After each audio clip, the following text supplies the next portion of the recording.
Greetings and salutations. I am Cameron Rossmore and welcome to my stream, where I am continuing to play through Pillars of Eternity. Thank you, RetroTed, for the subscription. It is much appreciated.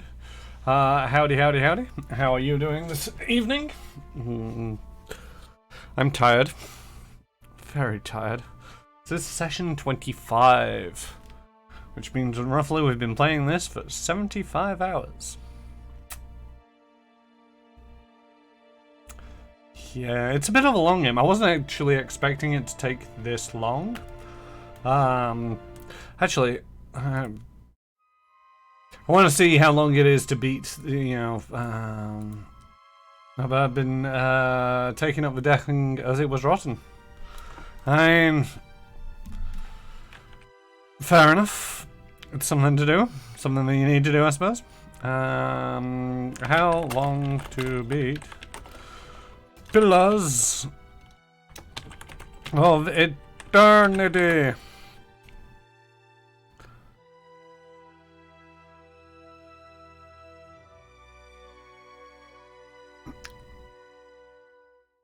I am so far behind schedule. Main plus extras is clocking in at 62.5 hours.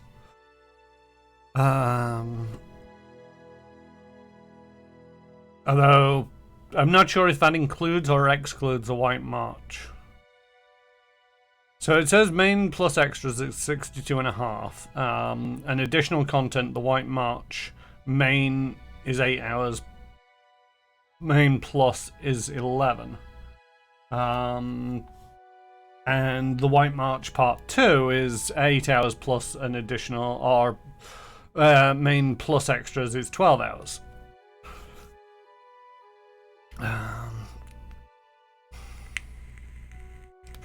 Apparently if you go for the completionist, you'll be spending about 104 hours. I'm not entirely sure how much of the completionist in Pillars of Eternity is based on.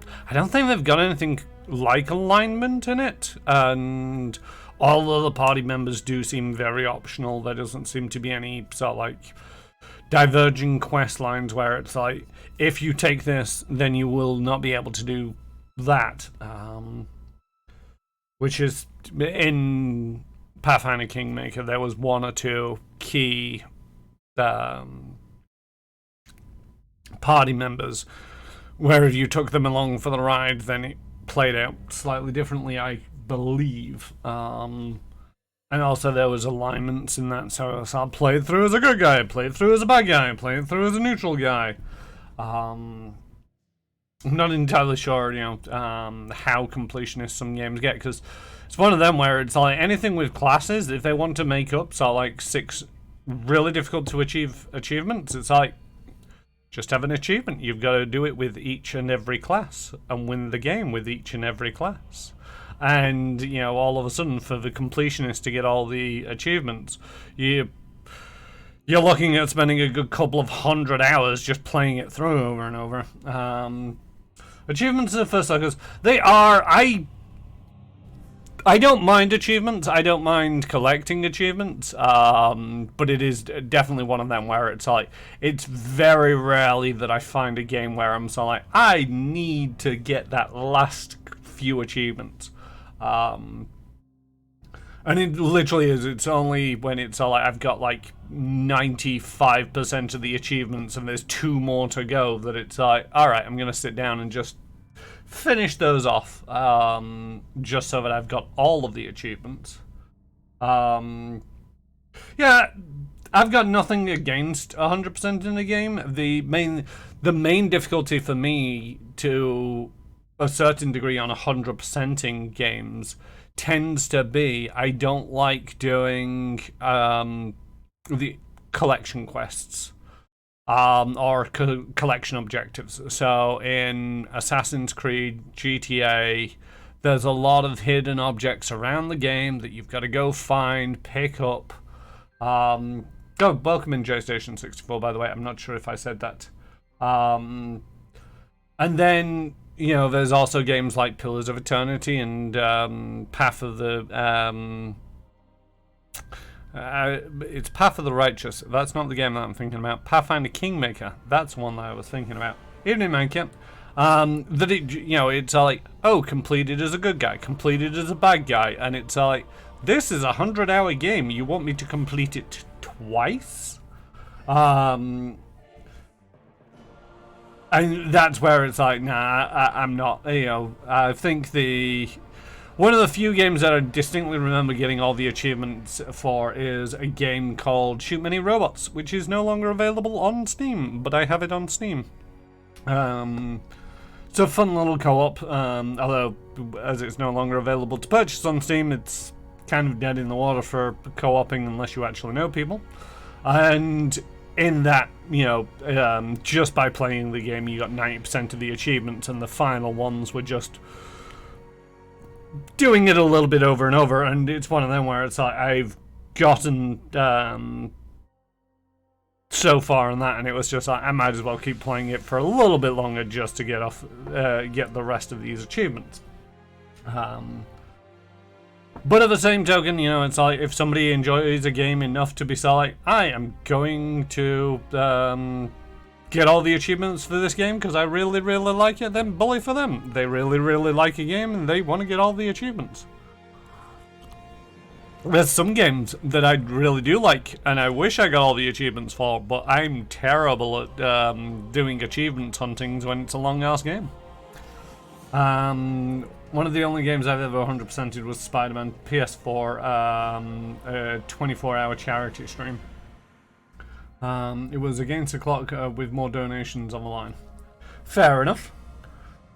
And again, that's another one where it's like doing something for charity, especially, I'm guessing that you didn't do 100% of the achievements on the same stream, because I'm not sure how long it takes to beat a Spider-Man game, but those seem to be fairly open world and pretty extensive.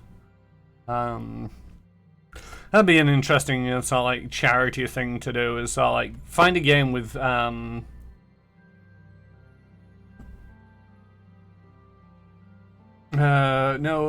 within the game's 1.5 hour allotment time, I realized I was at like 95%. Yeah, you realize that you was nearly there and somebody stumped up the money. I'd struggled to 100% my own life. I mean, everybody achieves 100% of their own life. It's just whether it's sooner or later. That's macabre, morbid.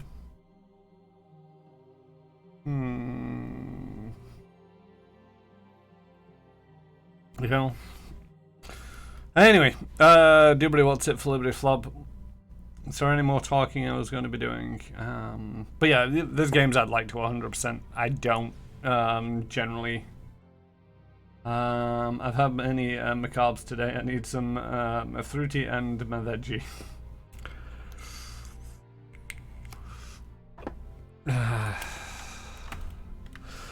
Yes, J-Station.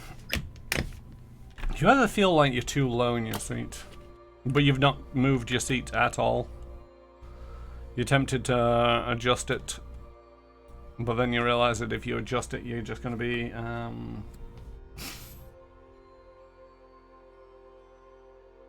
I'd like to see Karen 100% a SingStar game. What's a SingStar game? Anybody know what a SingStar game is? Apart from Retro Ted. Will probably tell us.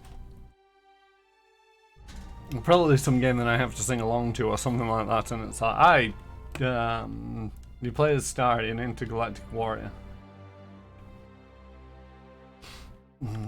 But yeah, that was a train of thought that I was thinking, is like, find a smallish game, something with a play time of like 12 hours or so. It's where you're a star and you win combat by singing at the enemy. The thing is, I really cannot fathom whether you're just making shit up. I've never heard or come across that style of game. And also, I know evening, Conor. Like a Guitar Hero, but with your gob. Okay, so yeah, it's basically a game of karaoke. Yeah, I'd totally fail at that.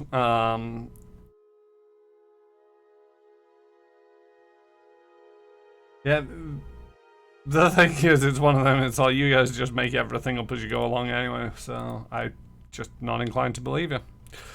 Alright, let's head over to the game, performance mode, and away we go. What was I doing? I came back here because of reasons.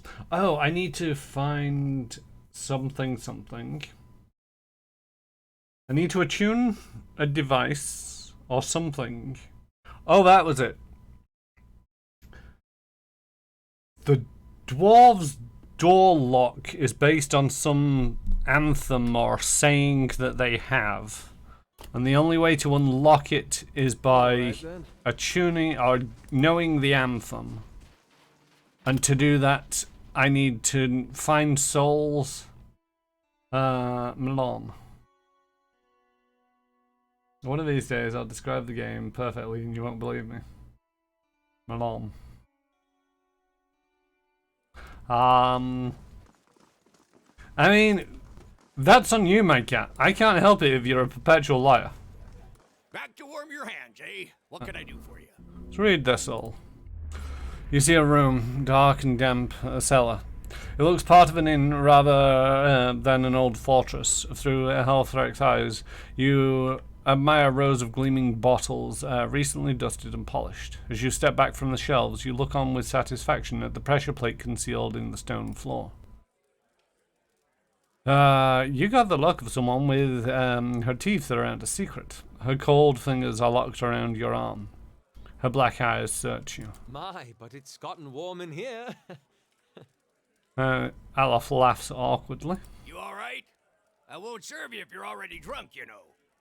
He squints at you. Top quality bear pelts on every bed. You won't be disappointed. Want a room.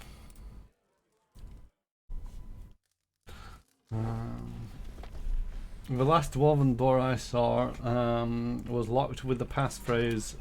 The passphrase was Milan. Alright, fair enough. So this is one of them where it's like, this could get a little bit annoying. It's our August Lane friend. Have you crowned your Queen of Stalwart? Have they crowned your Queen of Stalwart yet? My friend doesn't mean to be an arse man. It just comes naturally. What? I'd want a crown. Read Andron's soul. A handful of memories dart across your mind like startled fish, leaving indistinct images and sounds in their wake. For a moment you are overwhelmed, until one particular recollection tugs at your senses with stubborn force. You or Bandred are both kneel on a stone floor held between two men. The man pacing in front of you wears armor of a crucible knight, and you feel Andred's half-hearted contempt for him as if it were your own. You feel Andred's triumph too when the knight comes just close enough for you to spit blood onto his boots. The memory slips away from you and you find yourself back in your own shoes. Farewell. Read Brithwin's soul. A whiff of salt and brine in your nostrils before the room has even faded. The ground heaves beneath your feet and the spray of ocean water roars over the railings as the ship's heels under the wind. The ship suddenly shudders violently and you're thrown against the railing. In that moment, you find your gaze pulled to the pitched surface of the dark sea, and you see an eye, broad as a shield, gazing back at you in turn. Fear and fascination sweep through your mind, even as your senses recede and the memory fades. There's a bit of foreshadowing there, I feel, with Pillars of Eternity 2. I do believe that's got something to do with boats and pirate ships. Alright, I am going to... Well, let's see what you've got to say about things. Didn't think there was anything more than lice and hoarfrost to these folk, but you had a look back there. What do you find when you're rooting around like that?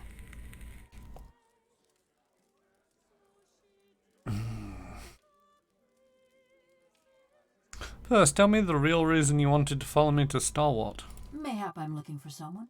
Woodcutter by the name of Harmka.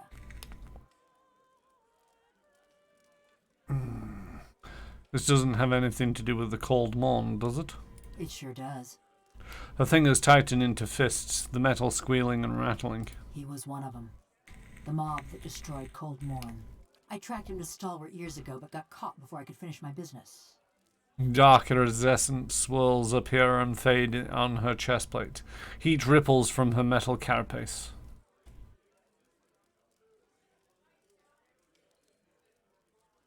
I'm with you. Tell me what you need to know about him. This man, Harmka. I saw him outside my house the night it burned, staring into the flames the way I seen you stare into souls. Her fist clenches and loosens in a rapid series of random I movements. knew it were a fool's errand trying to hunt down every man and woman that carried a torch into Cold Morn. But She twists her head from side to side and holds up her hand, the delicately engraved palm empty but grasping at something. if I knew I got the one responsible for my kin and my hearth, I might could rest easy. How can you be so sure about this Harmok fellow? I took a good long look that night. Ours was a little place with a yellow door right on the edge of town. He was there. She nods slowly. Besides, I asked around when I first got to Stalwart. Townsfolk said that all the woodcutters in town took part in the purge. Point of pride for them. A small plume of heat rises from a seam in her skull. What does this have to do with me? I told you he was part of the mob. I spotted him watching my house when it burned. But when we find him, I want to know if he's the one responsible for my home, my parents, and my brothers and sister. One of the thumbs rubs absently at the scratch on her hand. I never thought I'd have the chance to know for sure. But you could look into his soul and find out. You being a watcher and all. Finding out might be getting your hopes up. How would you feel about a solid hunch instead? I'll do what I can. Mighty fine of you. Mighty fine indeed. She nods again, her head bobbing along to a drowsy cadence. Don't know where he dallies these days, but someone in Stalwart could tell us. People from little villages, they always know. Black marbles of her eyes scrape against their sockets as she looks at you.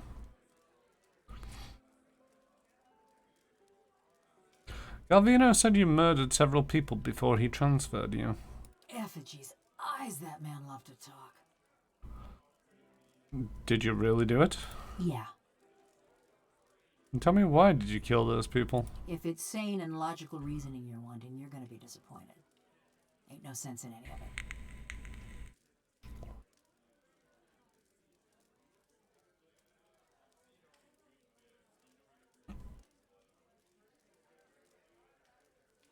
I heard parts of your stories from others. I'd rather hear the rest from you.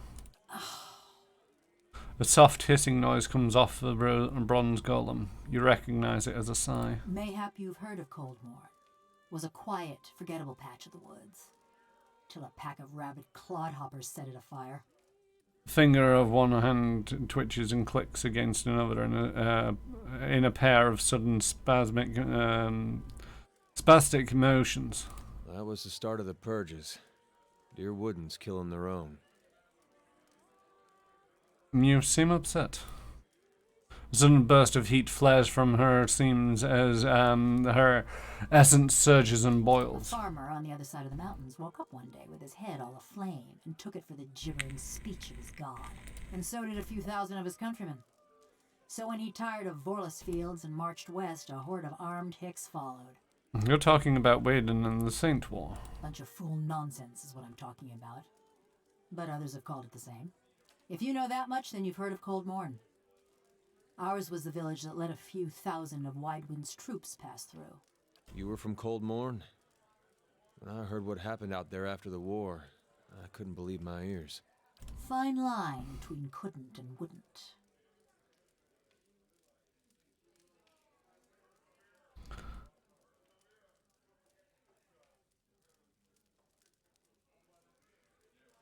I guess you didn't have much choice. Try telling a few hundred crazed dear Woodens. We got news of the raid Sarens coming through the mountains. Begged the Duke for help, we did. She sweeps one bronze palm across another, metal screeching. Didn't send us so much as a bare-ass novitiate. They went to towns with full coffers and lofty connections. She crosses her arms over her plated chest. So we let Widewind soldiers pass. Left him for the Duke to wrangle on his own terms. So Cold Morn was purged in retaliation? Was after the Godhammer made a fine grit out of Widewind, when Deerwoodens were running on rage and looking for something to burn. You catch glimmers and glints in her seams as razor-thin wires pull tight within her body. They came at dark. Hundreds of folk.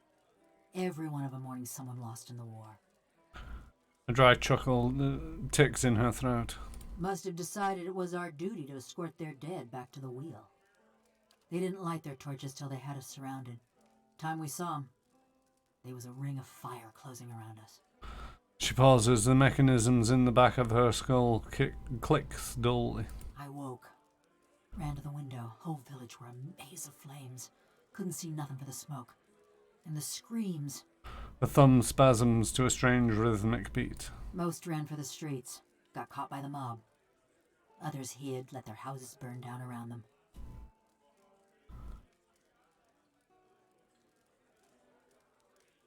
How did you survive?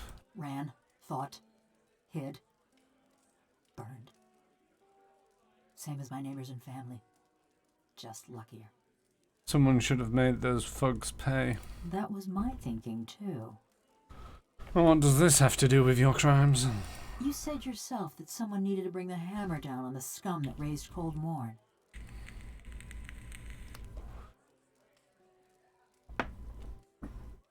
But you've only killed people who attacked Cold Morn, right? Sure. Her voice is flat and as expressionless as her face. You want me to tell you straight? I found the men and women what destroyed my village, and I burned their houses down around them. Sometimes they was alone, and sometimes they wasn't.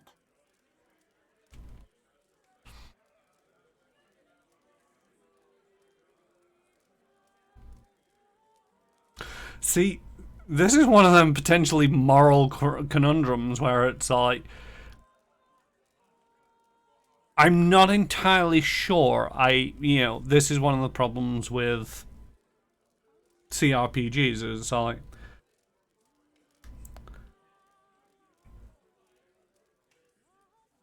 the two options, the few options here. What exactly did you hope to accomplish? I don't know. Revenge?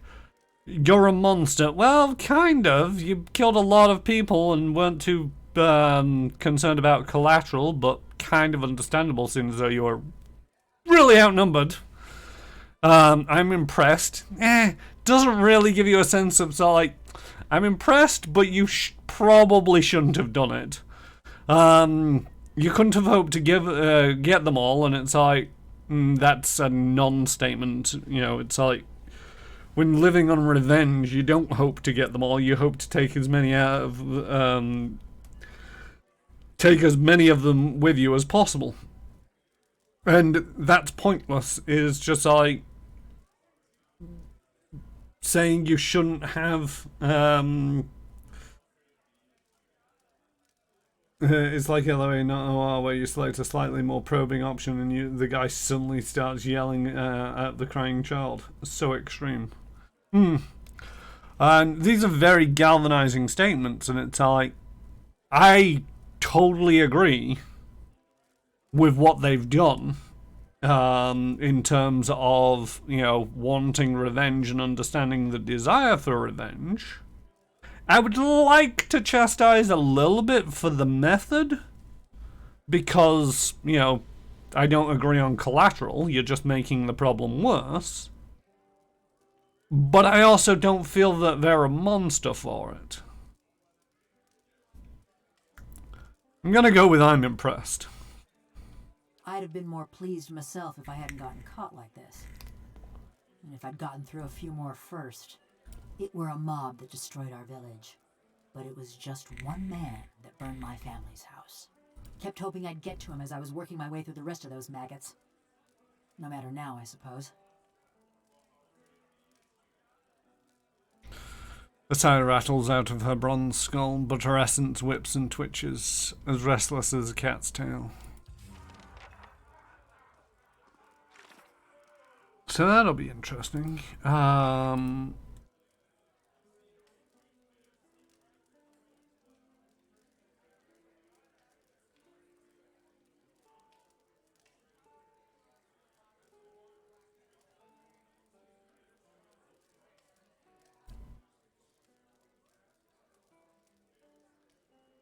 Okay, I don't really want to run around this. I don't hate that you're evil. I just hate that you're sloppy. I mean, it's one of them where it's like, I'm not. I don't feel that they would be evil if they weren't sloppy. I think the fact that they're sloppy kind of makes them evil.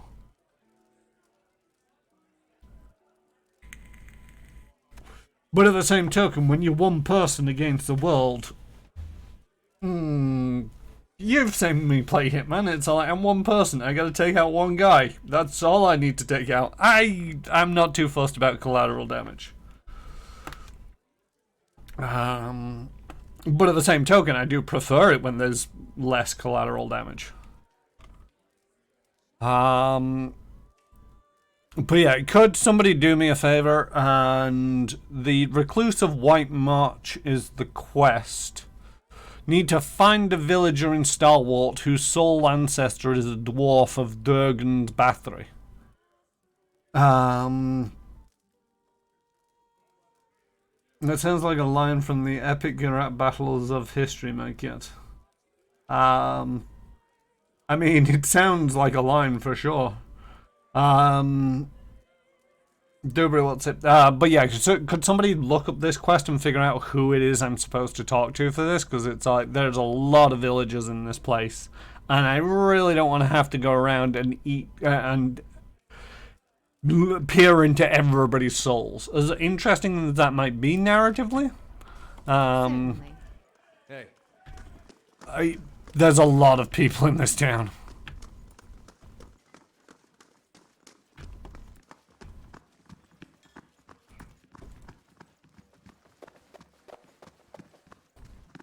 Something I can do for you? Halfrick's got me straightening the rooms, but I'll help you if I can. I'm gonna read your soul. You feel for Owen's essence and almost instantly find yourself wrapped in darkness. It takes you to a moment to realize you've plunged into a very old memory. But as your eyes adjust to the torchlight, you find yourself in the gloomy tunnel that your eyes instinctively recognize as part of Durgan's Battery. Alright, maybe I don't need to,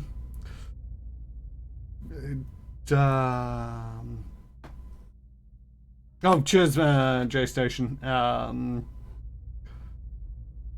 Appears to be a choice. I mean, I'm gonna read this one and find out if it's a good idea. Because one of the things is I've got to awaken them, and so I'll read this and make a judgment, but I'll also read the other one to see if it's a good idea to awaken them. But as your eyes adjust to the torchlight, you find yourself standing in a gloomy tunnel that you instinctively recognize as part of Durgan's Bathory. A handful of figures in patchy cloaks and hoods, dwarves like you, hunch over a minecart. They're loading it with cloth-wrapped bundles, from which you see the occasional flash of metal, the edge of the blade of the burnished glow of plate. The other dwarves scurry with a curious mixture of haste and caution. They stack the bundles in the din of muted clangs and thumps, following the echoes of their ruckus down the tunnel with nervous eyes. Pay attention. Oh. Sooner we get this done, sooner we can go. Your voice is dry, a dry whisper, and your nerves tingle with energy. You feel the same apprehension that the others do, but unlike them, you relish it. Still, you look over your shoulder, just in case. We're hurrying, Captain Gregor. Honest. One of the men addresses you. When you turn back, the others have redoubled their efforts, and you feel a pleasurable twist in your gut as they fill the cart. Being captain of the guard doesn't pay much, but it does allow you to visit the armory without raising eyebrows. And with the coin master Zoltan selling off half of the battery's arsenal, who's going to notice a few more missing pieces? Besides, you've got a buyer lined up, as long as you can move these goods out of the battery before someone squeals. As you surface from the memory, you realize that an awakening will be a permanent for Owenna. There may be others to read in town. There may be others in town you could awaken instead. You look up to find Owenna staring at you. Ma'am? Excuse me, ma'am? You all right? Her head is cocked and her burrow frowned.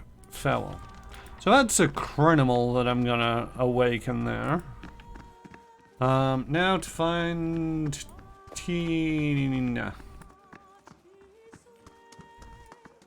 Somewhere.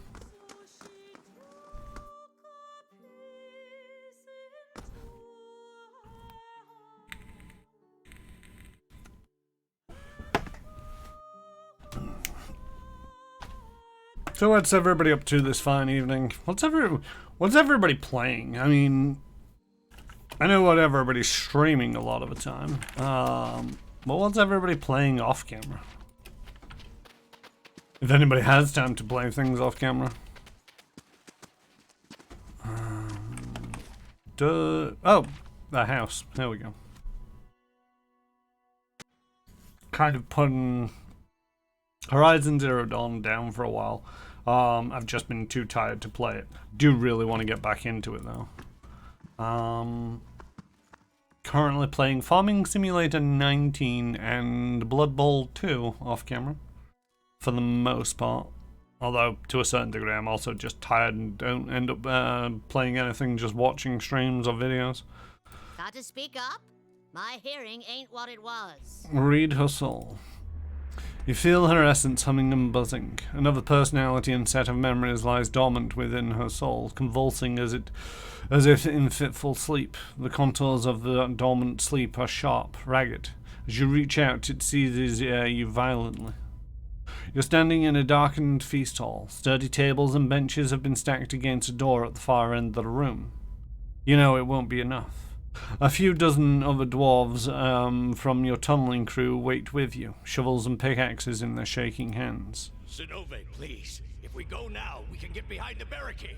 We won't do any good here. One man turns to you. He's right, and you hear agreement in the quiet murmur of others. But Arms Warden Merlin ordered you to hold your ground here. Yet, in those rising whispers, you hear the opening bars of mutiny. You've never tolerated insubordination from your crew, and you aren't about to start. So you heft your pickaxe and swing it into a man's skull. He collapses, and the others fall silent. The acrid odor of urine rises from his body. We're gonna go down fighting. Anyone who feels differently can settle it with me right now. Been looking around with some games from the Humble Bundle that you got. Which Humble Bundle was it? If you don't mind the asking. Your voice is hoarse from hours of shouting orders, but nobody else moves. They cast their eyes down through the flickering torchlight. Something thuds against the door. The others raise their weapons, picks, shovels, and a few swords, but they don't dare flinch. Your own pulse pounds at your temples. You pull back from Tiana's soul, but you feel Zenove's wrath and ferocity tugging at you still. Her essence thrashes, lashing out at an unseen enemy. Zenova is powerful, but dangerous, too. Her fury is anchored to an old and threatening memories. Tiana, however, seems unaware of any of this, and blinks back at you with cloudy, placid eyes. I'm gonna go awaken the other one. Horizon is my key go-to at the moment, but I've also been noodling on City Skyline to get some to grips before streaming. See, I'm one of them. It's all like if I knew that I was going to be streaming a game, I'd go in blind and just make it a learning experience. First, your neighbors hound you because you say the wrong prayers at supper time. If it wasn't that, it'd be something else. Just their way of letting you know they care. Then some cross-eyed lord gets to stringing up your neighbors. A couple of them were ones that had been hounding me, so that worked out at least. Ida, you're not supposed to be agreeing too much with the homicidal maniac.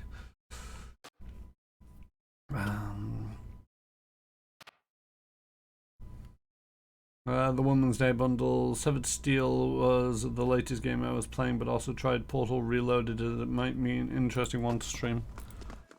That's a thing. I need to think about either streaming touring or suggesting somebody to stream it. I think I did suggest it to you, Mike, yet. An interesting puzzle game of sorts. Something I can do for you? Halfrick's got me straightening the rooms, but I'll help you if I can. I do apologize this, but awaken, Gregor, and remember your theft from the armory. Who? I don't... Her face goes slack and she looks for a second as if she's fallen asleep. But her eyelids flutter, and after several seconds, they open to slits. Alof raises his hand to his mouth, his face frozen in horror. Thief? I'm the captain of the guard. Best be careful where you sling an accusation like that. Her words are slow and calculated.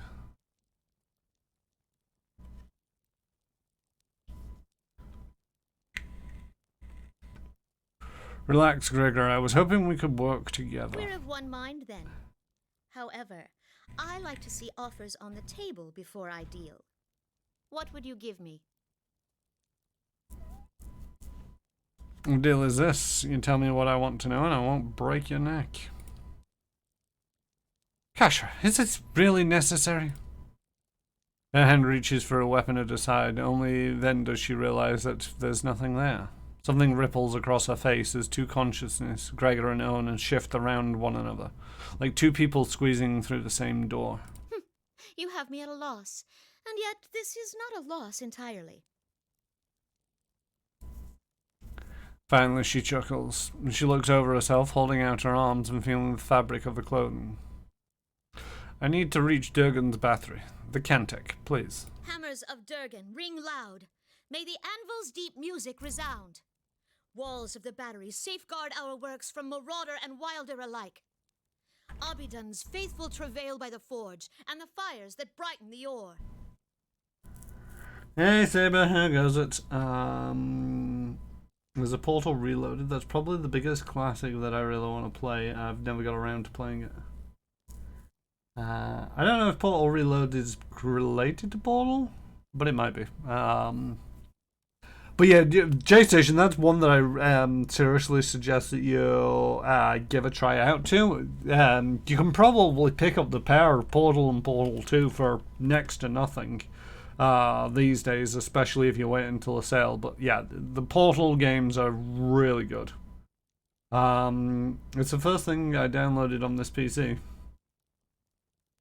It's not an official game, but a fan pack, much in the vein of Portal Stories Mel. You have the third Portal, Time. Yeah, temporal stuff just absolutely bakes my noodle.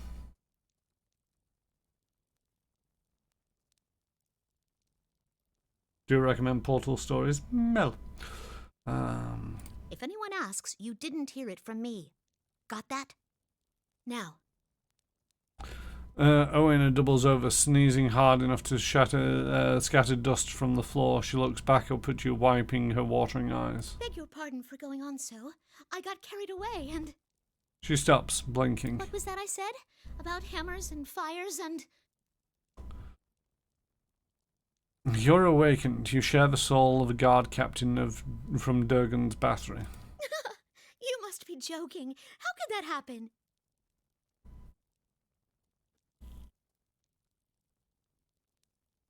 His soul reincarnated a hole within you.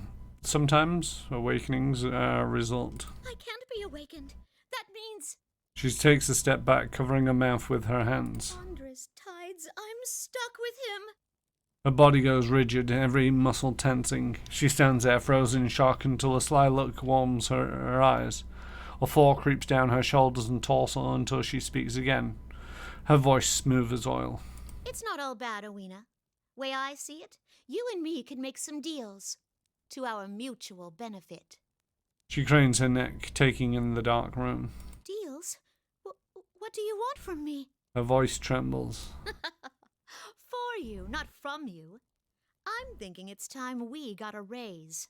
I don't know about that. Havrick's a bit of a miser, he is. Owen's anxious frown replaces Gregor's confident smirk. Don't you worry about Havrick. I've got something else in mind. Owen falls into a look of deep contemplation as she and Gregor continue in silent conference.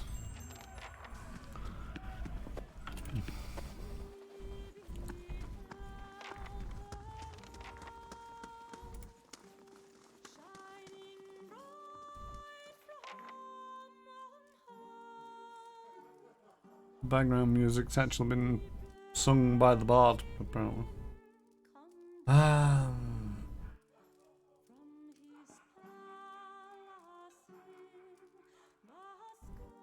I thank you and don't call me Mel. Tish. Thought that line was supposed to be Surly or Shirley.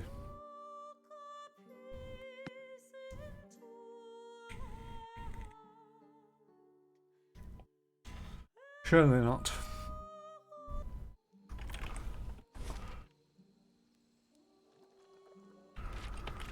Right, do I have anything else that oh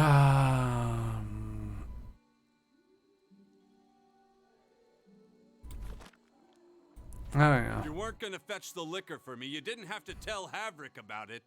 Now he's banned me from the inn altogether. Sorry, I figured it'd keep you out of trouble. Out of trouble? It was only a drink. Now I get to die sober when the ogres come back. Right, fair enough. What do you want? Do you know anything about a man called Harmach? Harmka. Saw him head out some time ago. You can usually find him and some others out in the russet wood, felling trees. Well, what are we waiting for? We're not really going to do this, are we? Tell me we're not doing this. Is there anything else? I'll be Take going. care. Half's being very...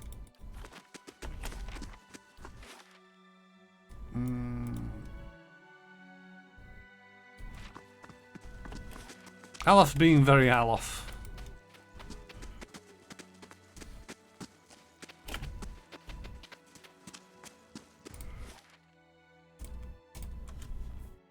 I want to know the story behind the murder of the Devil of Karok?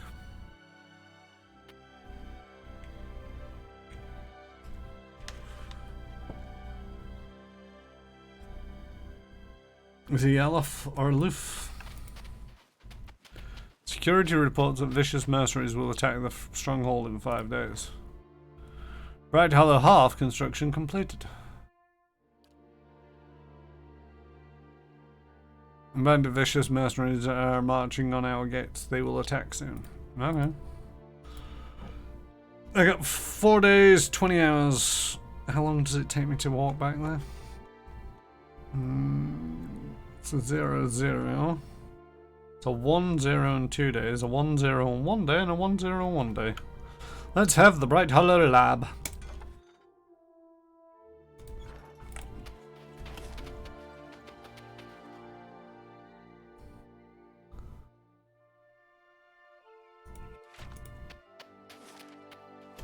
This is a problem with having to revisit maps of such size. It's like, don't know where they are.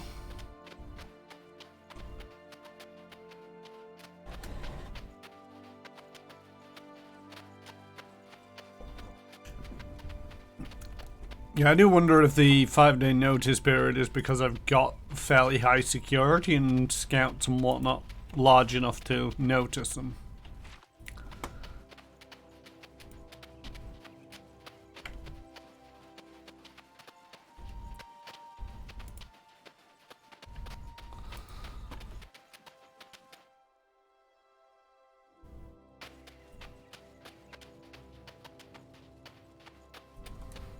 Seem to remember getting murdered coming up this way last time.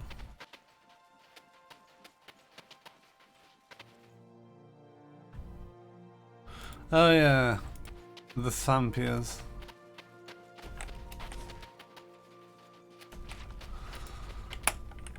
Let's save it and give it a try again now that we've leveled up a touch from...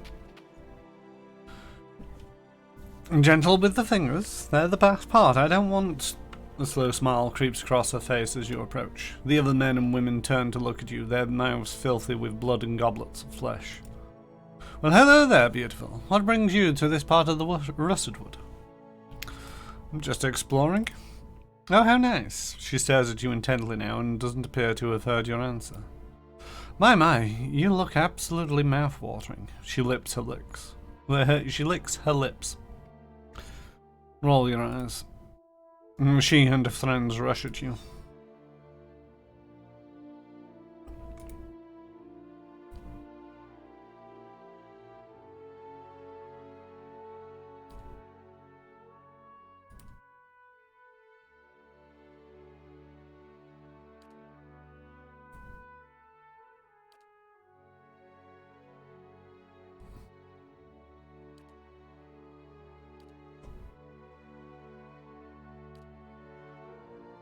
Navaru, be on.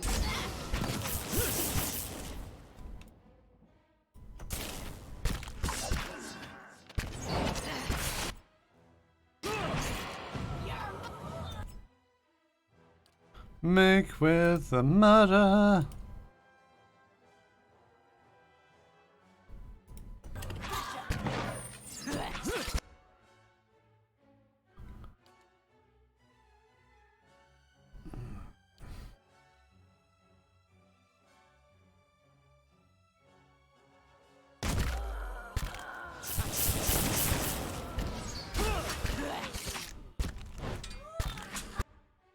Do believe I have this one. Oh yeah, that was the annoying thing about the vampires and the like. The devil went down!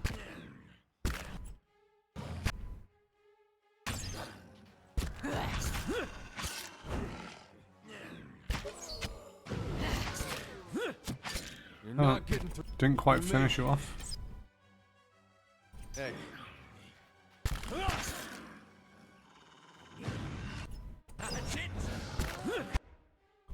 You're not getting through me.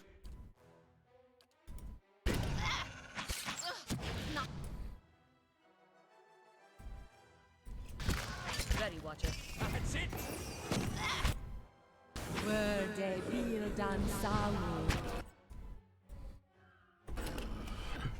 Do. How does one lip their licks?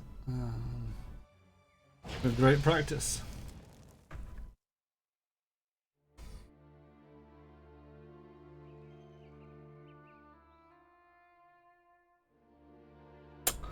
It's kind of difficult.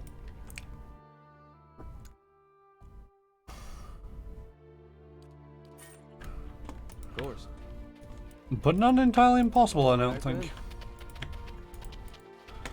Many of the frozen corpses are missing fingers or had chunks of their flesh cut out from their thighs and torso.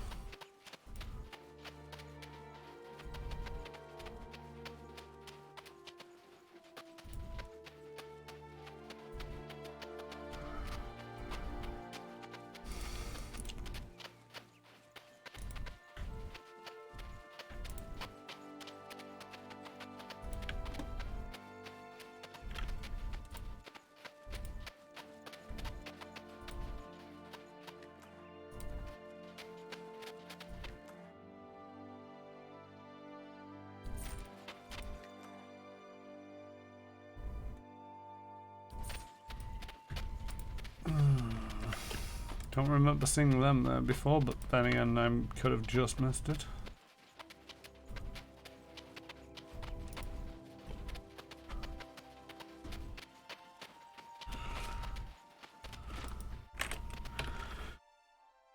Can anybody get a rough location on this guy for me?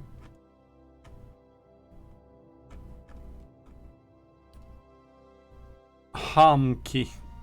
Harmke. Somewhere in the Rusted Wood. I've no idea where. Note to self, do not lend a hand to those guys. You may not get it back.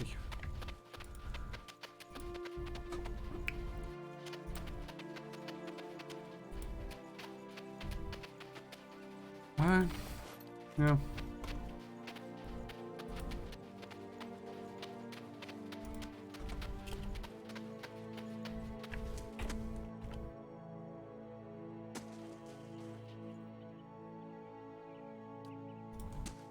Oh, maybe found them.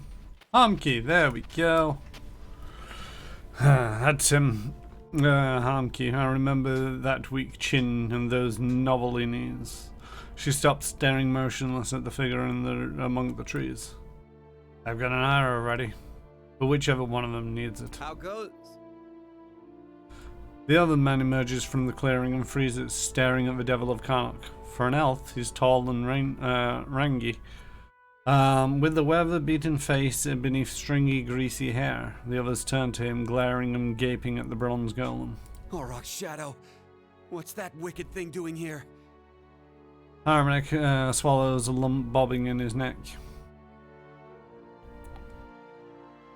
Why are you so nervous? It's a killer! Look, we don't want no trouble. Just trying to do our work. Beads of sweat have formed on his forehead despite the chilly air. We'd be much obliged if you'd leave us be. And take that thing with you.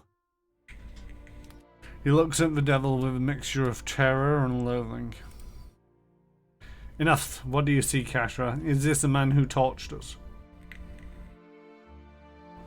The devil sways on her feet, her whole body moving around the axes of her ankles. Though she's talking to you, her attention, a concentrated spear of essence, is focused on Harmonic. Read Harmonic soul. He steps farther away from you, but your awareness reaches through his trembling skin and the feeble resistance of his fear. You see memories. Snow-shrouded forest partitioned by fallen pines and firs. Days measured by the steady swing of your axe. There are other moments too, recollections that flare up like a half-swarming fire. There are children, spry and lanky like you, but full of the rowdy energy of youth. Together, you scatter winter bloom petals over a grave. As you reach deeper into Harmonic soul, years roll back, a torch in your hand, left hand bathes your face and shoulder in heat. All around you are other men and women holding other torches, and the mountain air is acrid with the stench of smoke and sweat. Rage billows off the others, but it's a fever in your blood. But it's been a fever in your blood for days now, exhausting you and invigorating you in equal measure. You're at the edge of that town called Morn. It's hours yet before dawn, but the commotion has started to awaken the village. Candlelight ignites behind frost-crusted windows, and the haunted faces peer out at you through the glass. You begin to doubt yourself. Just then a door slams. A village comes racing through the streets, kicking up snow. With his stark white face and pale hair, he almost looks like a ghost. A line of torch-bearers ripple as he gets closer. He picks up speed, but nobody moves toward him. You imagine him breaking through the row, shattering your ranks like a bad dream that brought you here. You imagine waking up in your bed, the heat from your torch nothing more than a warmth of your wife sleeping next to you. Instead, the villager reaches a row of torch-bearers, a stone's throw away from you. A woman advances from the line and buries her dagger in his neck. The rest of the fellows shout. Rage, memory, and bloodthirsty triumph boil up in you. You all came with a purpose. You came to bring justice to the traitors of Cold Morn. The next few hours are painted in colours more vivid than life. You put your torch to anything that stands and your sword to anyone who runs. It's as if Magram herself whispering in your ears and guides your hand. Exhaustion has almost cooled your rage when you spy a house at the edge of town. One of the only buildings that hasn't already burned. It's flanked by knotted spruce trees, and the door is painted yellow. Yellow, the bloom of sunrise, the hue of your son's hair, the colour of cowardice.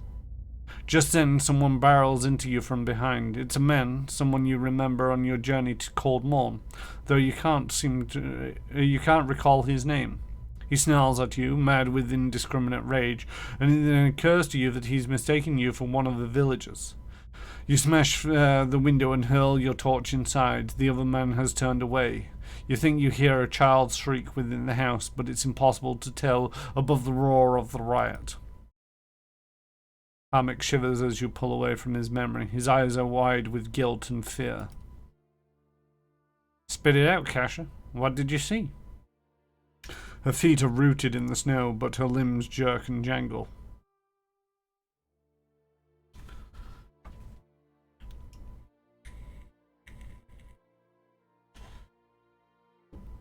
He points over. He points over there. Points. He's over there. Points roughly. I can English.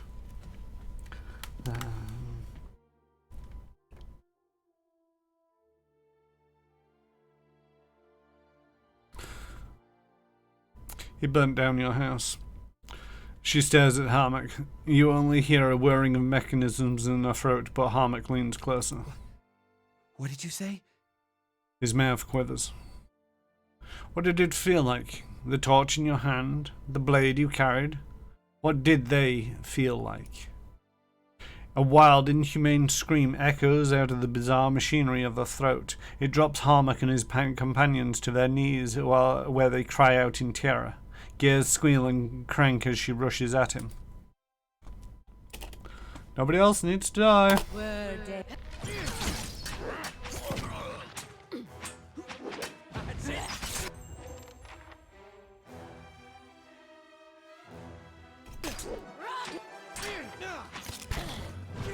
You're not getting through me.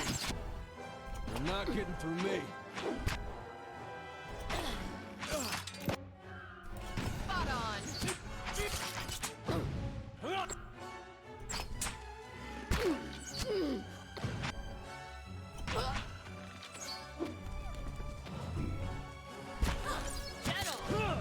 Press X to doubt.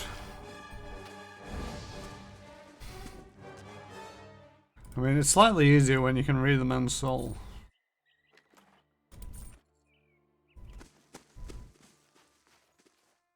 Almost 15 years I've been looking for him. She stares ahead as you approach, the ink-black marbles of her eyes fixed on some distant point. Her essence swells and swirls in the throes of contemplation. All that fretting and wondering, and the deed's over in less time than it takes to tell. My cousin said something similar after her wedding night.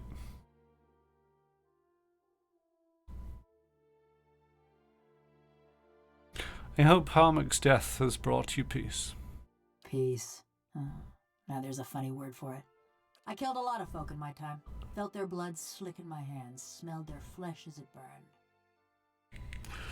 She holds her hands in front of her as they twitch and spasm. And I always used to imagine what it would be like to have Harmka under my knife, feeling his breath come hot and fast, smelling the fear ooze out of him. Couldn't feel a thing. His fading pulse weren't no more than a patter of rain to me.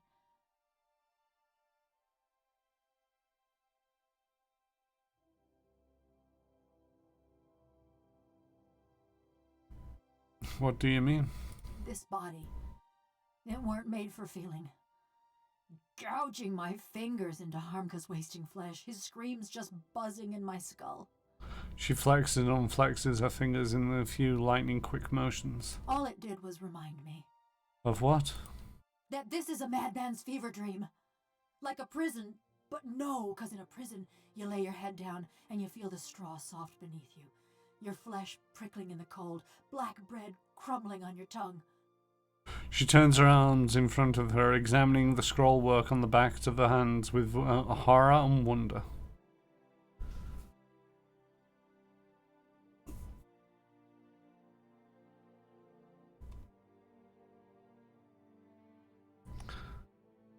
Your body has unique strengths and advantages too.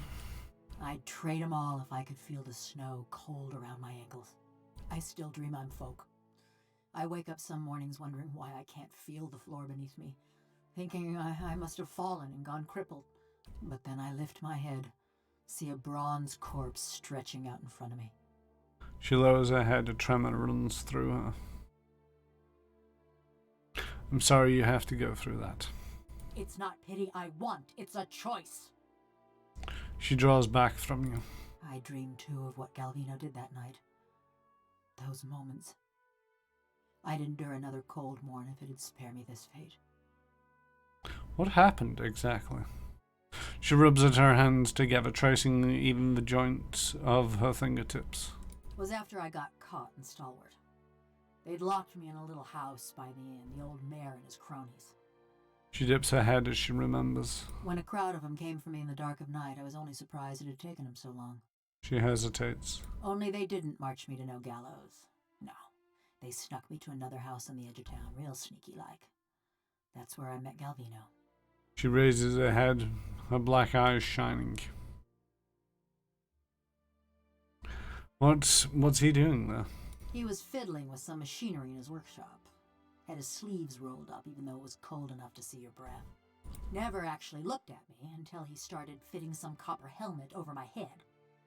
By that time, the mayor's goons had me trussed up good and tight. Galvino was having himself a grand time barking orders at that lot. What did the mayor have to do with this? He had agreed to hand me over to Galvino for an experiment. She waves her hands, the word metal flashing. Claimed it was a fair punishment, but the townfolk weren't too pleased at being denied their stone pitching. She crossed her arms, nodding. Didn't help that they heard the jangle of copper in that deal. In the end, that's what sent Galvino and the old mayor packing. I see. So while Galvino's fastening that helmet over my head and them copper bands around my arms, I'm starting to look at his contraption. And that's when I see it.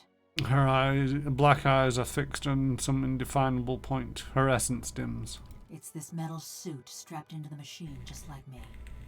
A cold, dead-eyed thing, all done up with fancy carvings and such. She shivers, her joints chattering.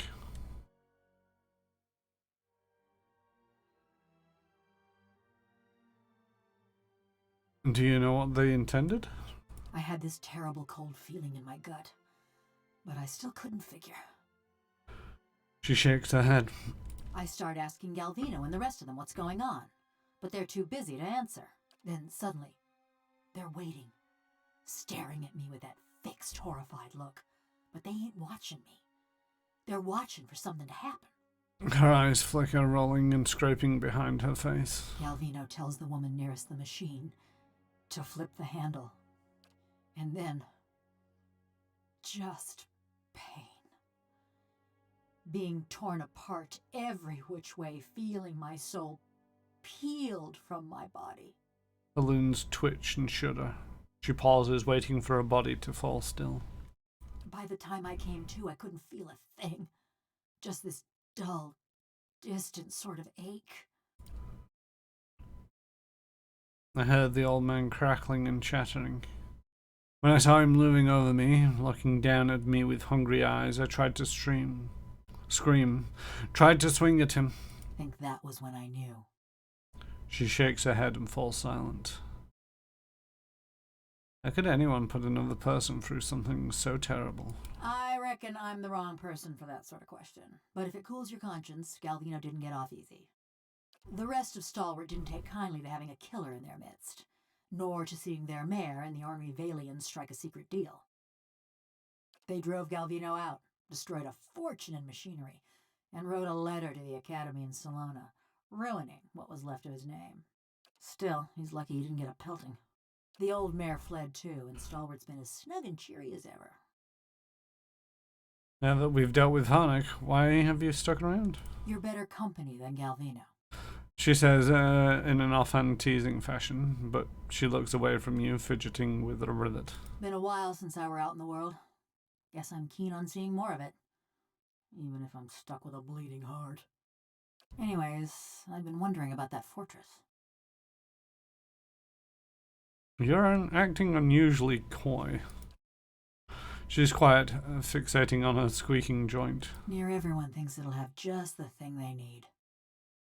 She ticks her list off with her clicking fingers. Those villagers wanted to fix up their brook downtown. Galvino always thought it carried some great secret of Animanson, and all them adventurers came looking for fancy gear.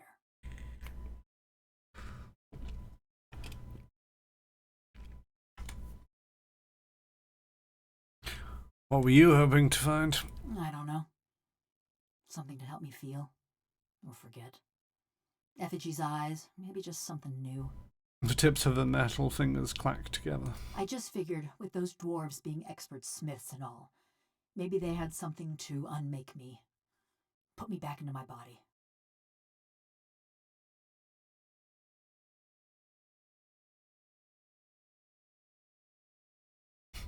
At best, you're a vampire. Come to think of it, that might suit you. You got a real knack for finding the upside. I wanted to ask you about something. That's all. Hey. I do like an interesting game story from the NPCs. And I gotta admit, Medal of Karak has got an interesting story. Kind of reminds me of Jack, I think it is, Mass Effect 2?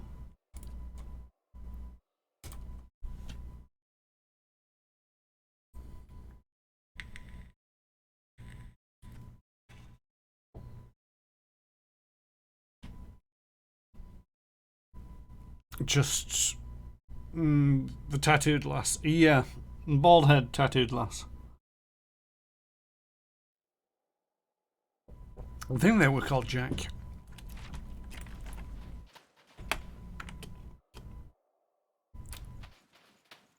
Yeah, Jack. Spent a lot of time in the bowels of the ship.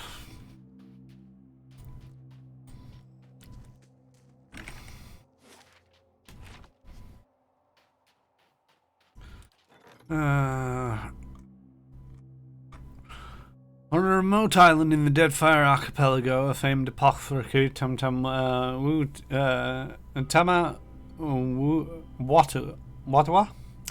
creates potions and unguents of renown from Nessagat to the southern edges of the Eastern Reach. Joining 5 other Eastern Reach mercenaries, Pelagina became passenger on an Araman longship. Swift and full of weapon-bearing soldiers, the ship came into regular conflict with pirates during the pursuit of Tama's kidnappers. Eventually, Pelagina and the crew spotted the Valian caravel holding Tama and were able to overtake it before it reached open water. With grapples and a fair share of acrobatics, the mercenaries and the Aramar soldiers boarded the caravel with Pellegrino in tow. The battle on the ship's deck was so thick with pistol fire that the smoke made it difficult to tell friend from foe. In the confusing melee, Pellegrino came face to face with the pirate captain. In the subsequent scuffle, the longship collided with the caravel and sent it lurching. The captain slid down the length of the deck and was knocked overboard by a poorly secured cannon. With their leader sinking beneath the waves, the remaining pirates quickly surrendered or dove into the water in an attempt to escape to a nearby island. Upon Tama's return, her friends and family held a huge feast in him, to honor him, Pelagina, and everyone else who helped save him. 1 major item, 2 average items. Items, 1 of them. Lavender's Reef. Immunity to sickening and irritating.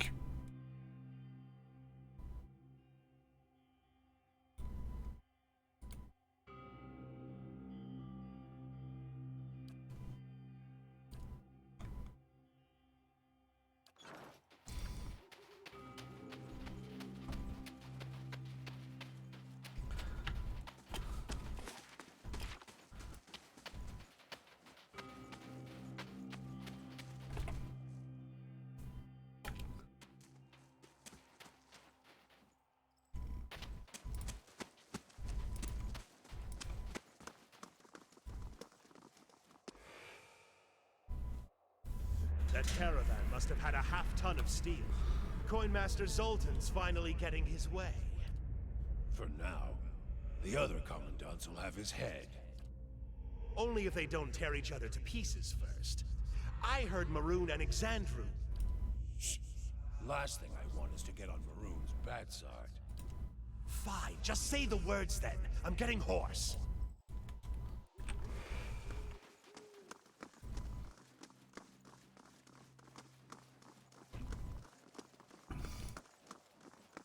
Should we knock? But it's not expecting me to remember the words. Because that ain't gonna happen.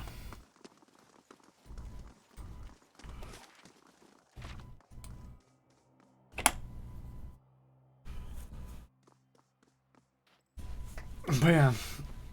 It's everybody's most memorable NPC from a video game.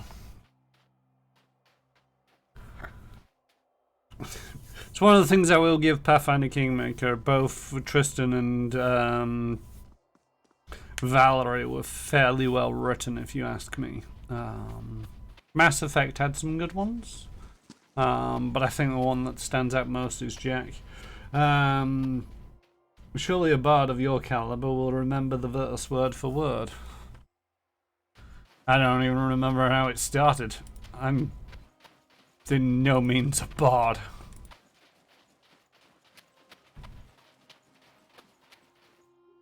Ah, the battery watchtower for 150 XP.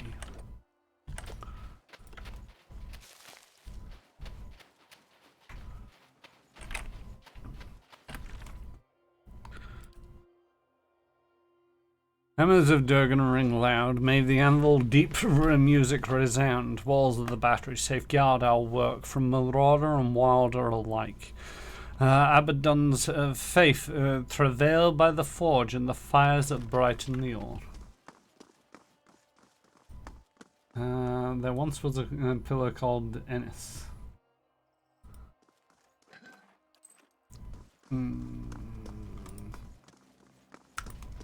That doesn't ring a bell, and I'm not very good at the whole rhyming stuff, so not expecting that. You grab the bow. It vibrates with a strange familiar energy. Searching your pack, you find the silver arrow that you found lodged in the injured winter wolf. As you hold the bow and arrow together, the arrow suddenly snaps into place. You hear a cracking hum and a pale rhythm of light begins to form between the ends of the bow. When you pull back the arrow, when you pull the arrow back, you feel a very solid resistance. You gained an item, Storm Call, added to inventory. I don't remember no such thing about a...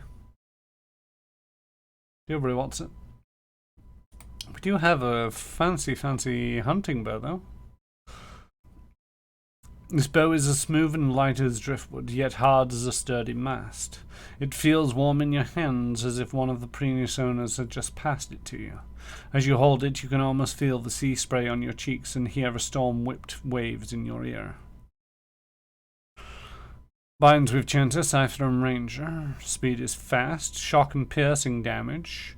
-6 damage reduction to shock for 10.4 seconds. Accuracy versus deflection. Exceptional. Accuracy and damage increased by 8 and 30%. It's a nice bow.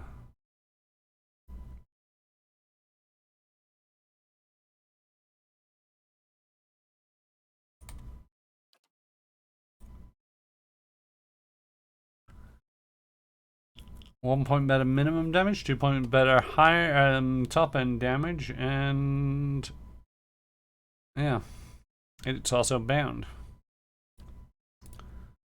So let us bind this bow.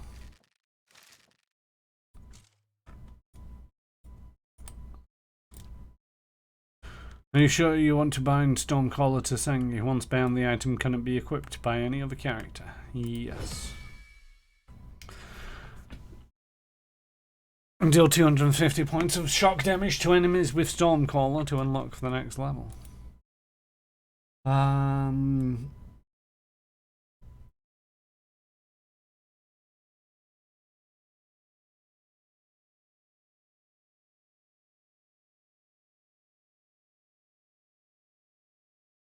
Aaron Russmore was once a member of the Poets Guild before they were a bard. Brain farts as I should know some but can't recall. There are somewhere I will select the character over others. HK47 and Garius. Garius Mass Effect Trilogy, HK47, Star Wars Knights of the Old Republic. I do believe. Torok is one that does spring to mind, but she's less of an NPC and more of a character in the story. I don't know who Torok is. Off the top of my head.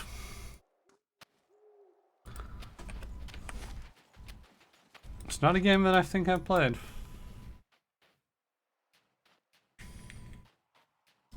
Tuka. Toka?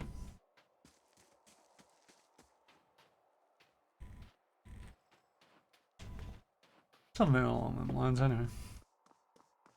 I doubt you've played it. Fair enough.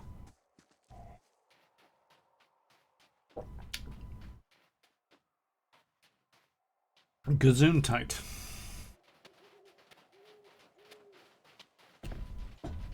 Utuaremo no.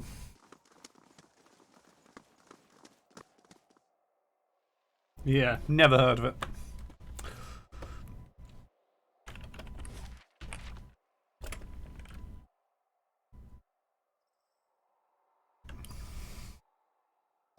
Oh, I am expected to remember it.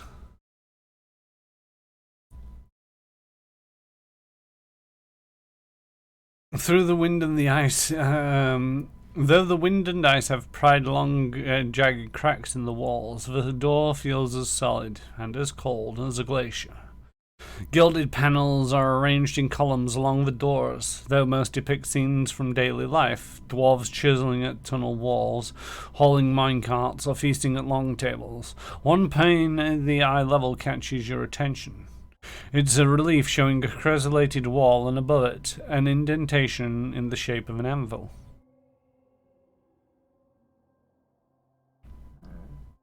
Hammers of Durgan ring loud. May the anvil's deep music resound. Walls of the battery safeguard our work from marauder and wilder alike. Abaddon's faithful travail by the forge and the fires that brighten the ore. Place the anvil in the relief. Do I have to say it again now? God dang it. The anvil towel fits perfectly in the impression. You feel a warm thrum in your fingertips as you snap it into place. Hammers of Durgan ring loud. May the anvil's deep music resound. In distance, you hear the melodic chime of metal on metal and low chorus of work song. Strike the anvil relief. As you do, a single ringing tone whistles through the air. Your hand buzzes and vibrates like struck metal. When you look back at the relief, the panel shows on either side of the wall, and an anvil has come alive. Ogres and warriors of all races gather for battle, their shapes and silhouettes formed by flaring world heat patterns. The tiny figures move and dance, animated by the flicker and blaze of an unseen fire. Walls of the battery safeguard our work from marauder and wilder alike. You hear the heavy thrum of some kind of mechanism loosening behind the plaque. Push the crenellated wall relief. It slides easily with the slightest pressure from your fingers. You guide it up and over the anvil relief, where it clicks into place. Beneath is a deep cavity, the shape like a dragon's gaping maw.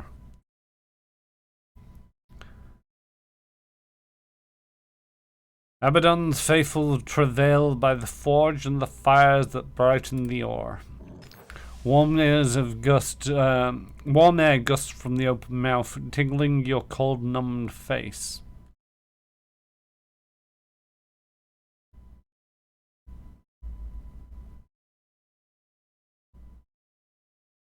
Stick your weapon into the mouth. The buzz of essence fades and the relief reverts to its original state. God fracking damn it. Alright, clicking through these.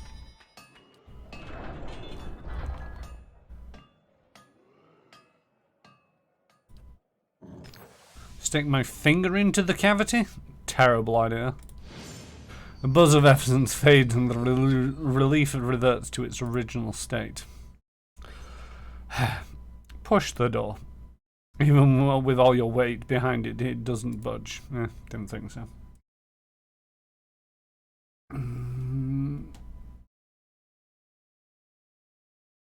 Shockingly close.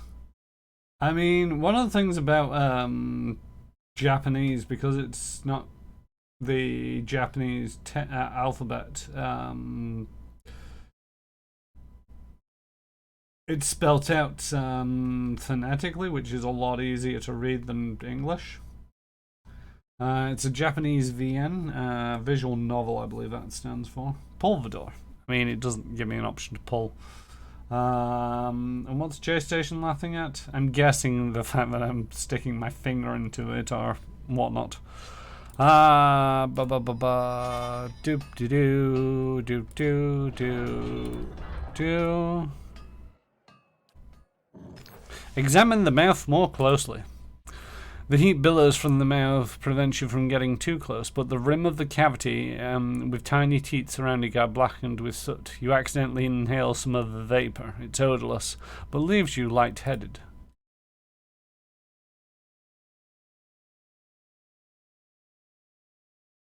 You also notice that the dragon's tongue is a fire striker. It's hinged and attached to the chunk of flint.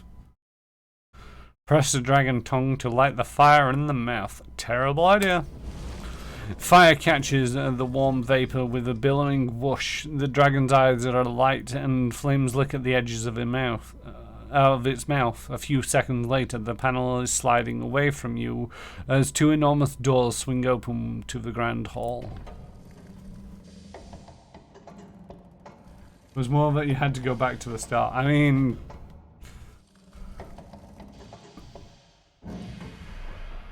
fair enough. Yay, we opened a door. Achievement unlocked. And yes, there was an achievement for that.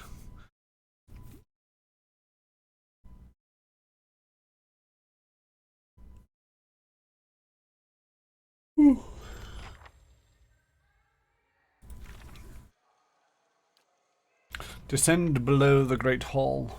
The ground floor of Durgan's battery seems to have long been deserted long ago. It's not clear where the dwarves went, but they left a mess in their wake. Easy, Itumak. I feel it too. You feel what?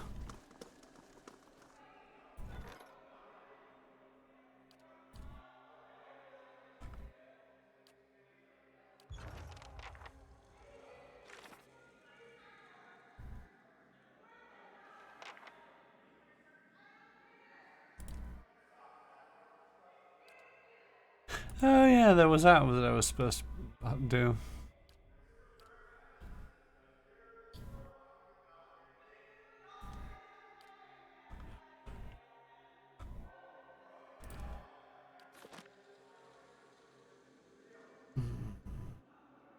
I can feel it calling in the air tonight, oh Lord. It's not quite the right lyrics to start off. The statue of Gabidon is mottled and tarnished. But each bolt and rivet appears to be crafted with meticulous detail.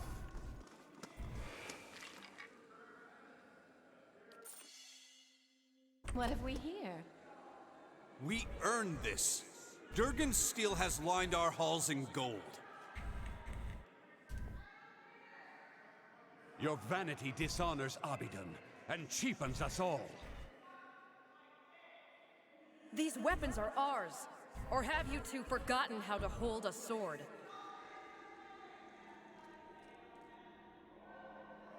Did anyone else see talking spirits? Oh god, Alepht's awakened.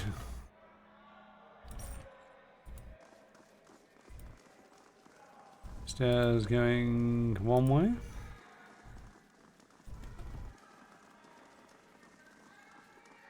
Nice and quiet.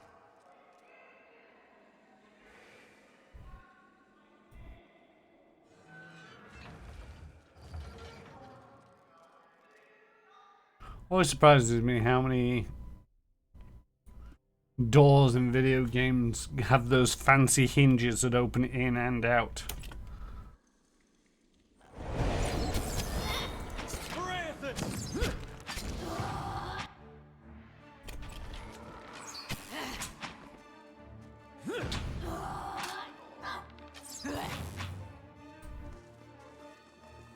Huh.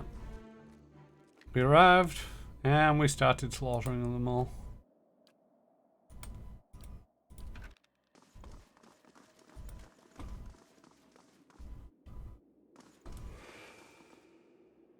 How long before the commandants come to blows? Did you see the look in Maroon's eye? Alexandro had better watch his back.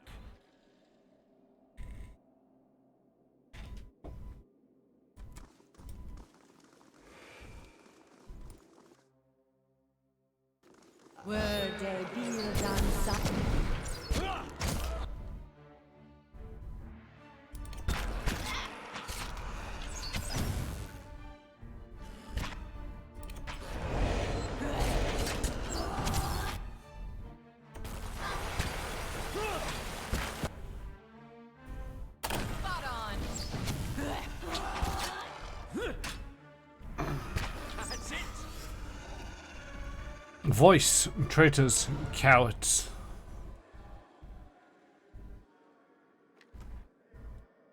I don't know what the smeg that was about.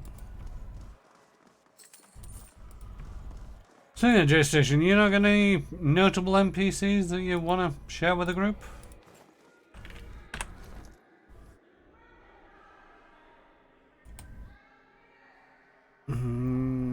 Gauntlets of the Pursuant Melee. There you go, got you some new gloves.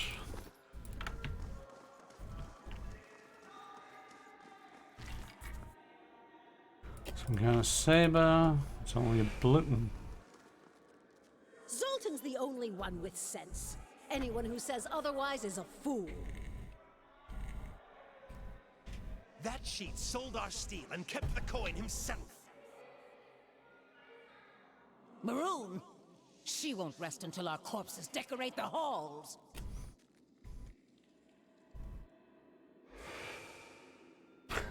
This bronze statue of Abaddon stands over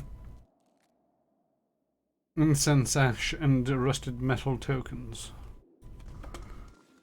I suppose a lot of the games that you play at Station don't really have too many close NPC companions. I'm trying to think. Alright, pull back, folks.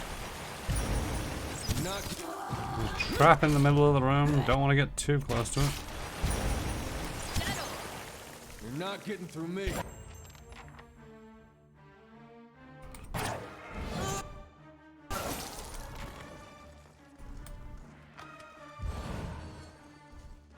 Saber Ishtola rule. Although, I don't know if I'm pronouncing that right. I'm guessing that's Final Fantasy 14 domain. The devil went down!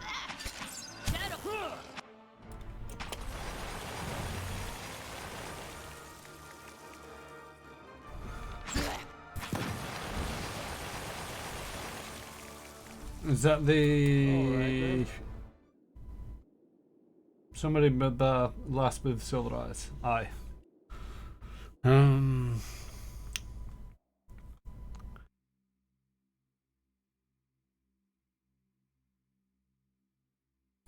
It's bulwark against the elements.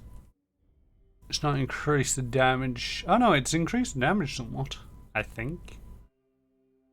Or it's because it's bound to Sackney. And Sackney is just good with the bow. Once the Storm Colonel belonged to a young navigator on a merchant ship in the Deadfire Archipelago.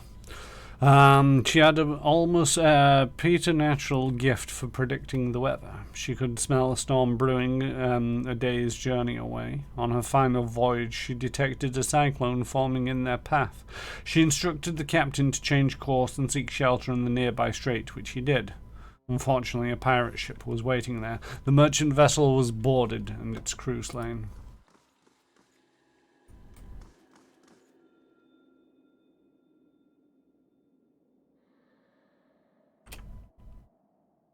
Yashtoa? I forget one of the things about Final Fantasy is a lot of the pronunciations tend to be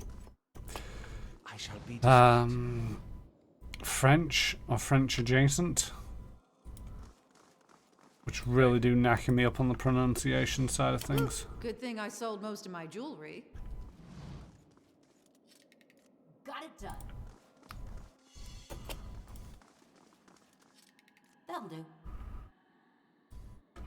Tables, shields, and collapsed stones have been piled up to form an impassable barricade.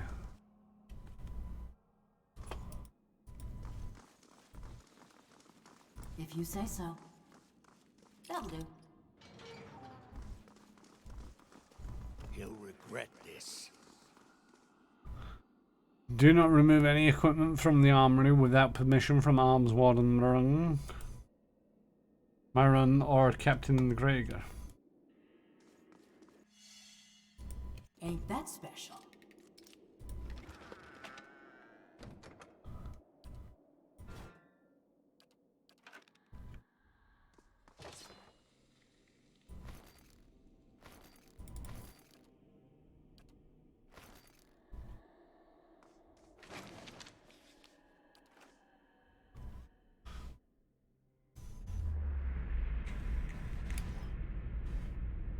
The world fades and your vision blurs. When it returns, you find yourself in the icy waters of the bay, your body numb from the cold and your lungs burning from exertion. Nearby are Anthel and Badre. Both are swimming madly in an effort to pass you. On the distant shore await other members of your tribe, and with them Orlara, daughter of the chieftain. It is for her hand that the three of you are competing today. Give up, Garrod. RL passes you, and despite your best efforts, you can't quite catch up. You look around to see where Badrin is, and it's by a sheer chance that you catch sight of the sea serpent's head surging towards your group. As before, the world stops, and the memory trails lost without your guidance. Say nothing and hide beneath. No, attack the serpent. Your fatigue falls away as you turn to face the serpent. It charges you, its jaws wide, its foot-long teeth flashing in the sunlight. At the last moment you dodge aside as the jaws snap shut. Your hair too slow, and one of the serpent's horns tears open your forearm to the bone. You grit your teeth against the sudden pain and wrap your arms around the serpent's neck before it can turn around. It thrashes and rolls wildly, trying to throw you off. You hang on for dear life, weaker than with every breath as your blood drains. You do the only thing you can think of and jam your fist straight through the serpent's eye, burying your arm as far as it can go.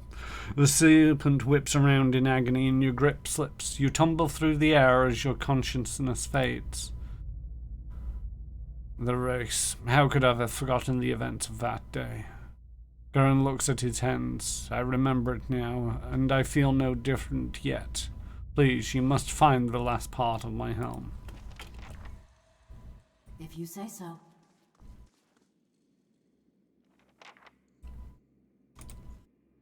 That'll do.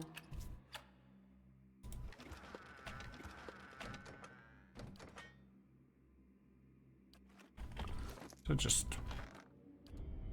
junk to be carried around?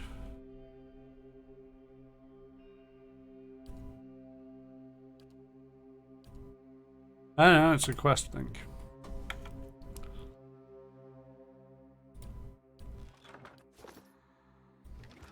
And camping supplies, which I already have maximum of. Bagrad's Barricade, unique one-handed medium shield. Thrust of Tattered Veils on critical hit. 18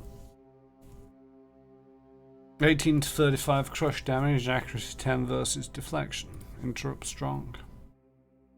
Grants bash.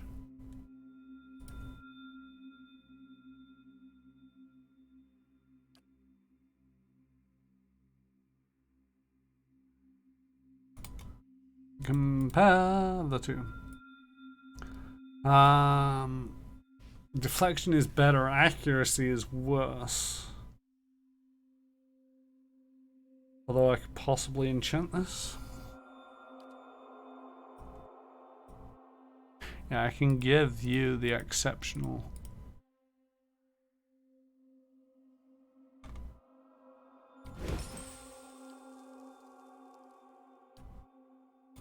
Now we see how they compare. Should be higher because that's a 12, that's a 6. Or it should be equivalent? Yeah, equivalent.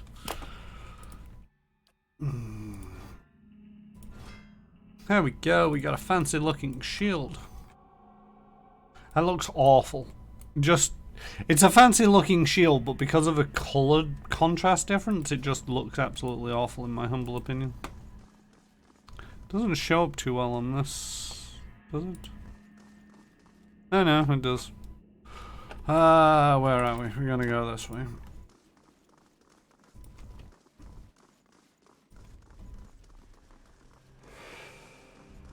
We've got to survive, by any means necessary. We'll have blood in these halls before long.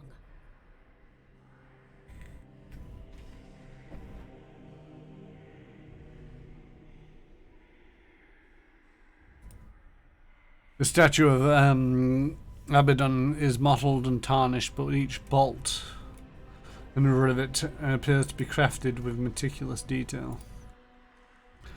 You approach the doorway, a wave of essence ripples through the air, the ancient stones grind and groan around you, and a woman's voice echoes from the hall. Stop right there. You must be some merchant come to speak with Zoltan. There's a pause in which the woman's wrathful essence gathers like a storm cloud on the other side of a door. The entire room creaks with the pressure of her presence. I'd pick the lock, but I think she'll notice. Our illustrious coin master may let you plunder our armory, but I've got other ideas for dealing with your lot. Her voice is sharp and loud, like a slamming of a door. As her words echo in the chamber, the ghosts startle and flinch, glancing about in agitation. Turn and go before I show you how an arms warden deals with trespassers.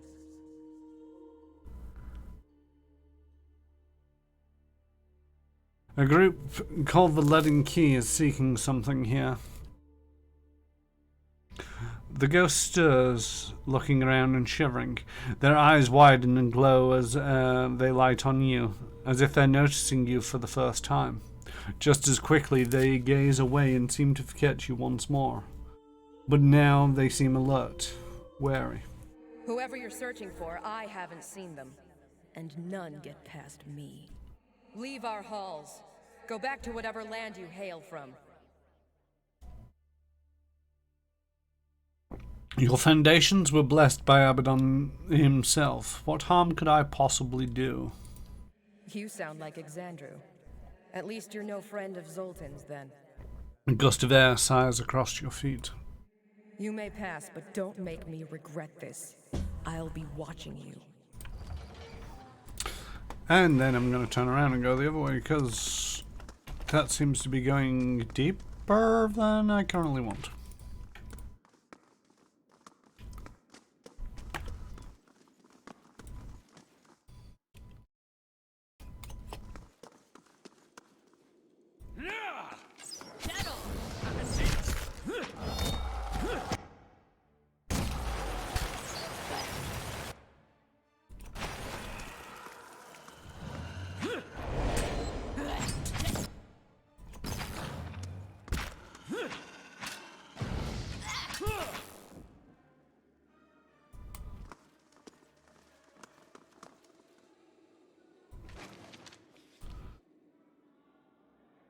Esteemed Coinmaster Zoltan, I write to you in anger and bafflement.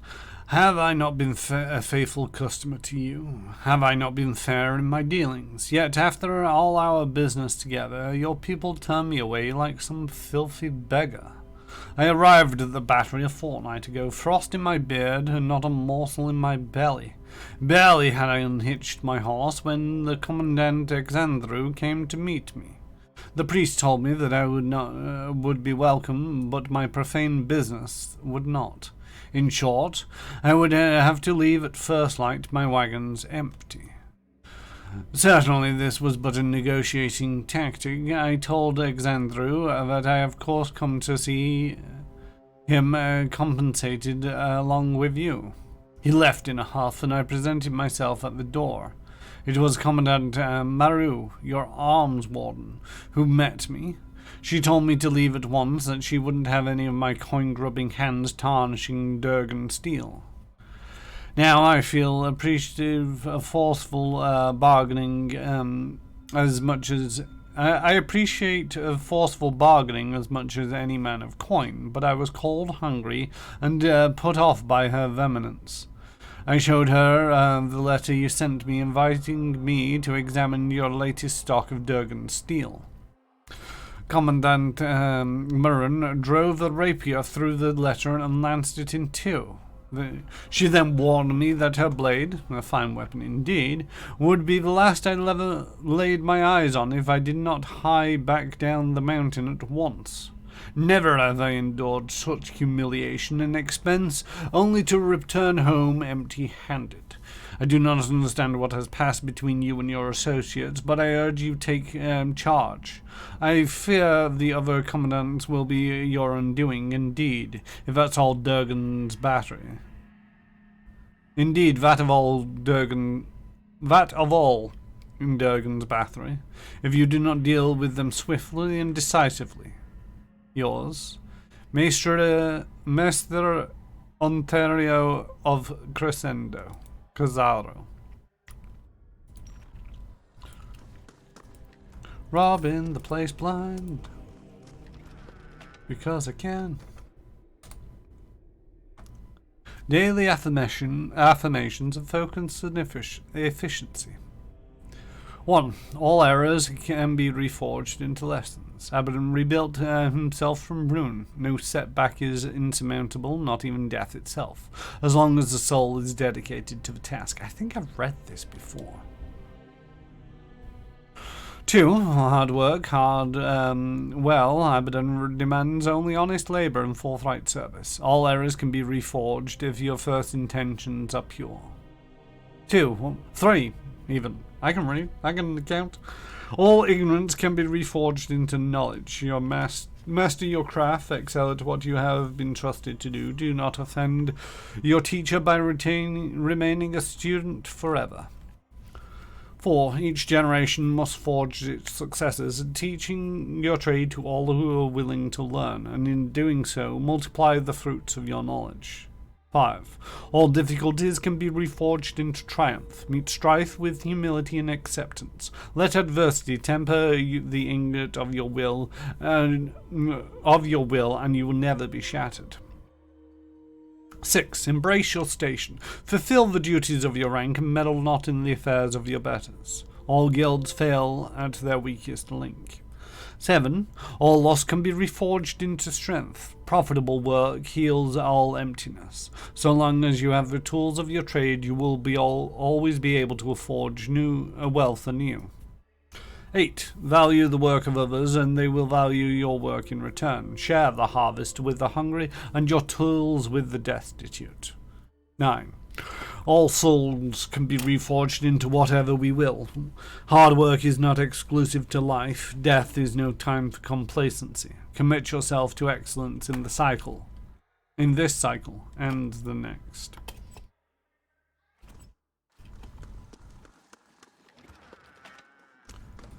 Yoink. Yoink.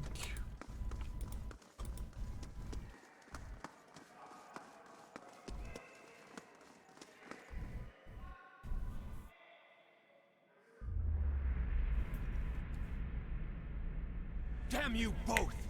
My generation built this keep to honor Abidan, not to further your greed and ambition. We're Pergrunin.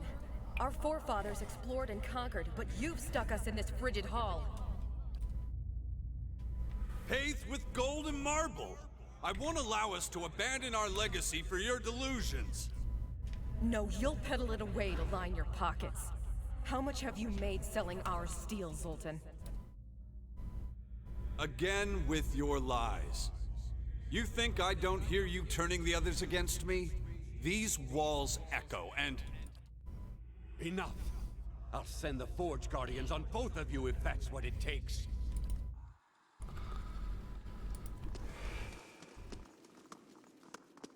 You think you glimpse flickers of movement in the tarnished, clouded mirror. You think you glimpse flickers of movement in the tarnished, clouded mirror. If you say so. That'll do. We picked up some boots.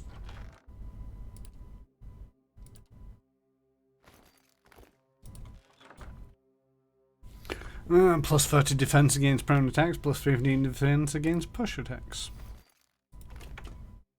Sure, either. Well then.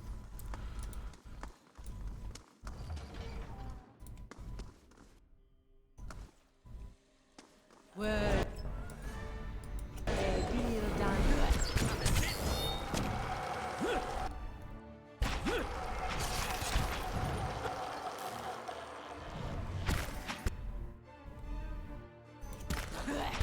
Shades, wraiths, and shadows.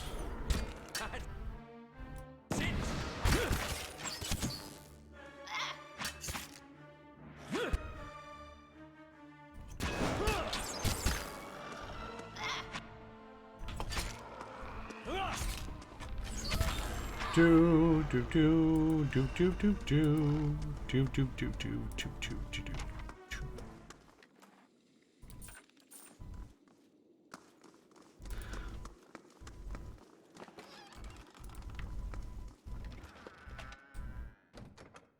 Cloak of minor missiles.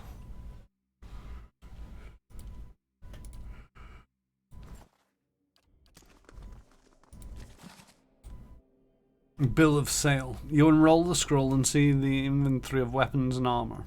Swords, shields, breastplates and helms. All are listed to be sold to Lucan of Dunwar.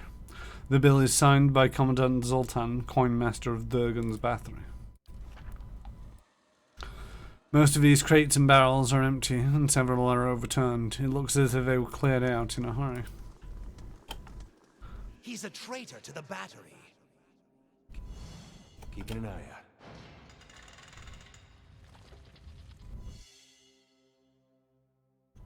Ain't that special? Encased within this thick sheet of ice is a dwarven corpse that has been remarkably preserved, though his features are obscured by the frost. Clutched in the dwarf's hands is a large cloth-wrapped bundle, perhaps a pack. Hold a torch to the ice. You set your torch beside the frozen figure. By slow degrees, the ice around the dwarf's hands begins to melt, though the water occasionally threatens to douse your torch. In time, enough of the ice falls away that you are able to reach the satchel. The contents of a satchel are largely unharmed. You find a handful of stamped coins, some papers, and a scroll, along with a heavy iron key. Further searches uncovers nothing else.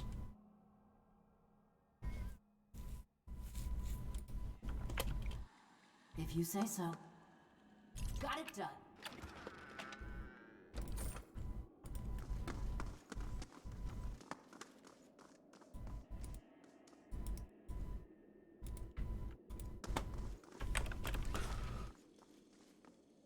Stairs.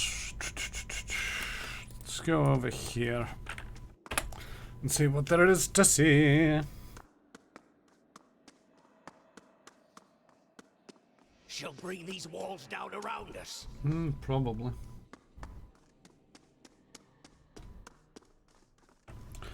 Doop dee doop dee doop dee doop doop dee doop doop dee doop.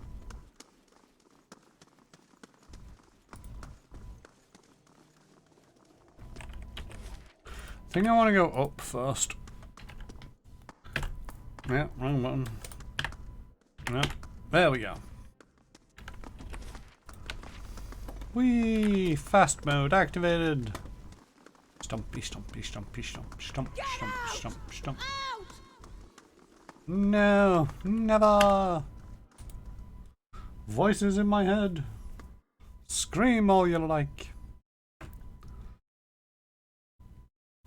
Oh. Oh. Felt a crick in my neck and I just made it worse. Oh. The upper section of the side of the upper section of the side of the tower has crumbled, blocking access within.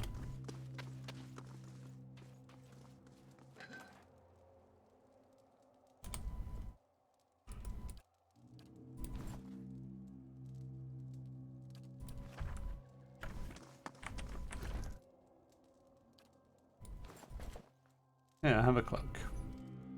And you've already got gloves. You've already got gloves. You've already got gloves. Yeah, take some gloves.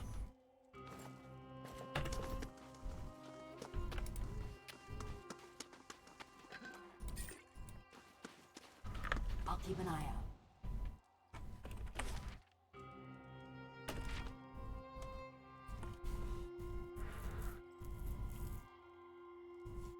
We're at the top of the world.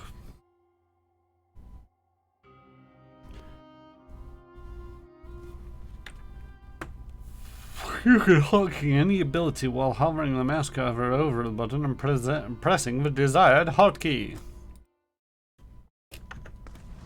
Alright. It's an option apparently. Didn't know hotkeys were a thing in this.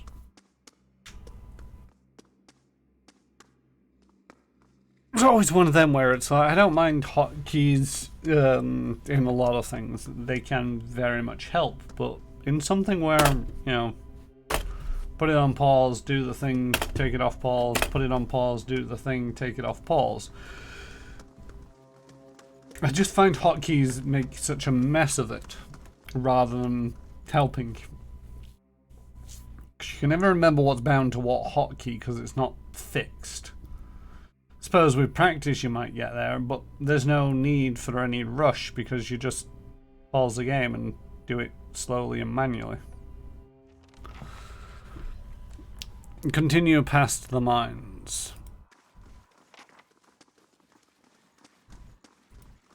To whispers and shadows.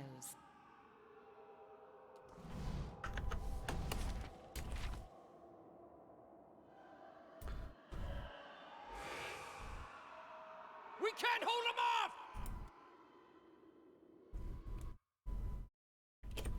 Fall back!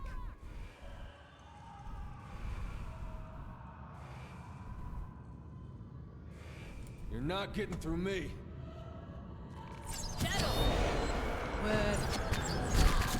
Oh, that's sneaky. That's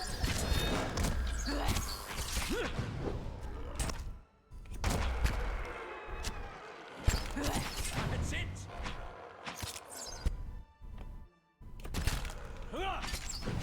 Right here.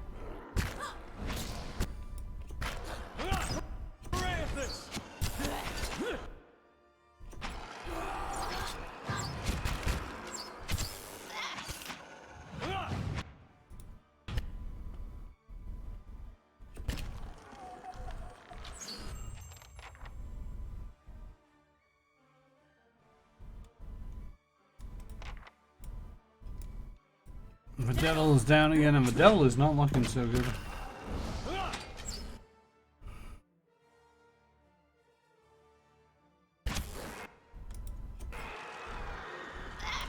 Hey. That's not very helpful. Oh.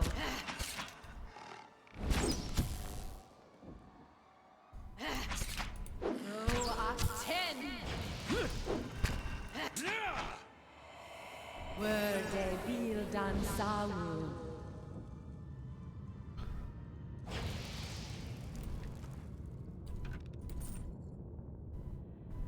course.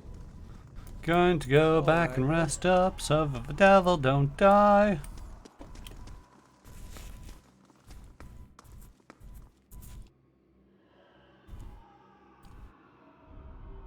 You have absolutely no survival. Oh well.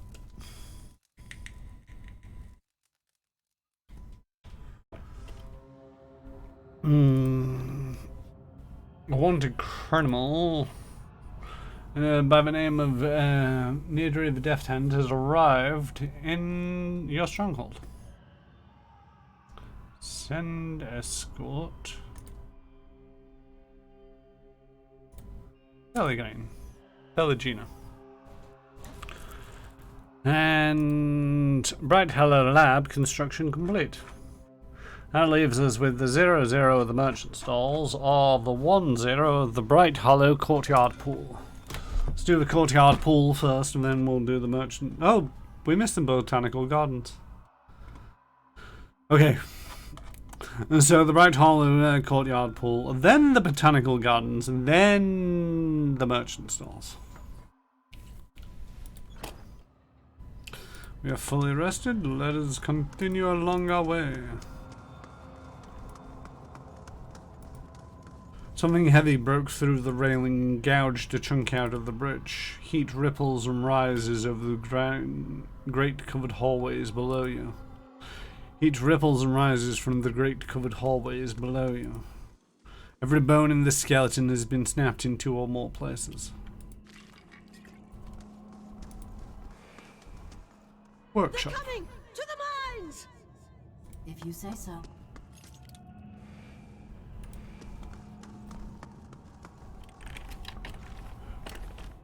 How close are we to level up? We're a ways off. Losing ground! There's an open door over here. Let's just go this way. Yeah.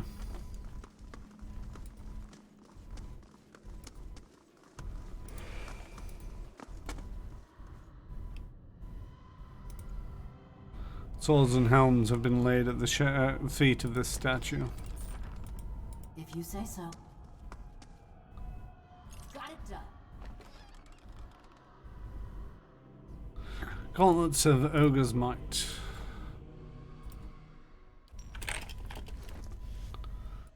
Do wish there was a way of getting the traps to automatically go to the inventory.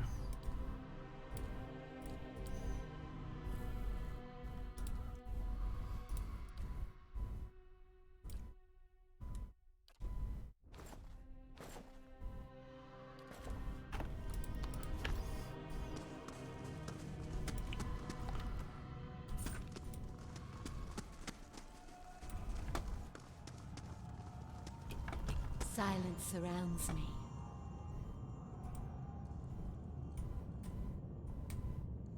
Don't look back!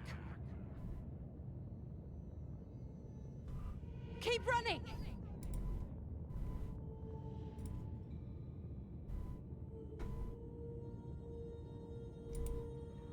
Out of my way! Something burns beneath you, but you can't see what.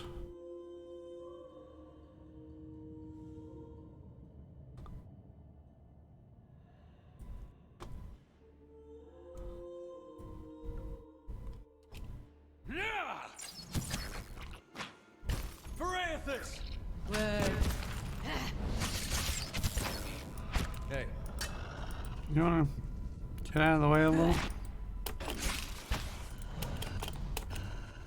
Uh-huh. Your mom! Leave it to me! Right here.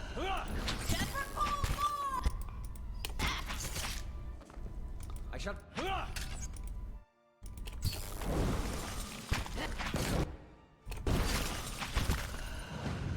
Dead on!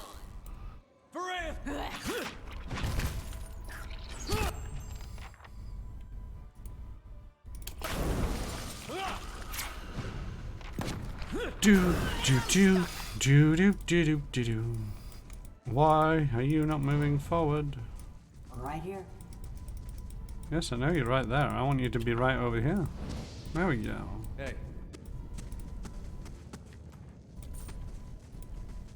Pretty sure we just picked up a chicken. Not sure I want a chicken that I found either on a beetle or an ooze. Not sure which is worse.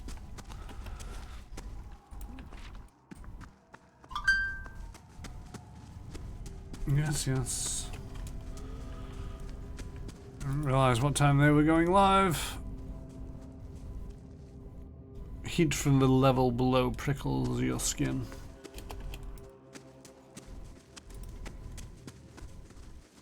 They're coming over the barricade! Guess the barricade didn't work. The skeletons lie crushed beneath the enormous stone slabs. Only a few bones protrude from the rubble. They've been broken like twigs. The wall's been smashed into great jagged shards.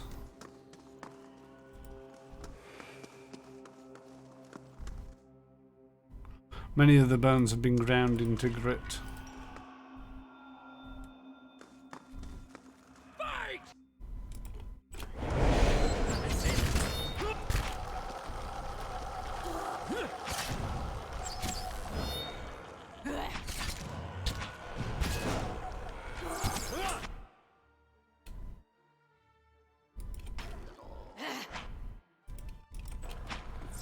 I feel the devil attracts far too much attention.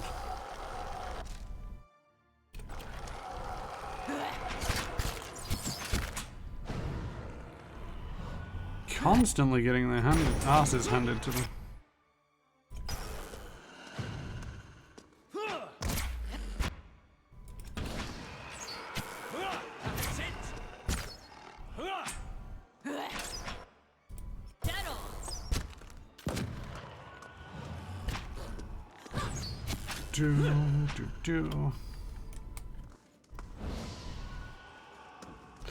Many of the bones have been ground into grit.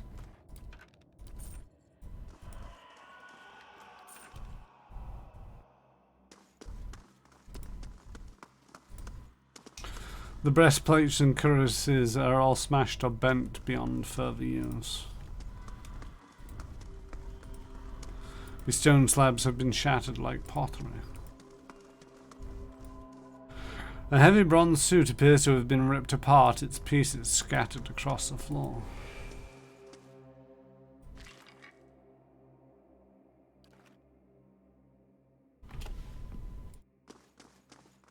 They're coming!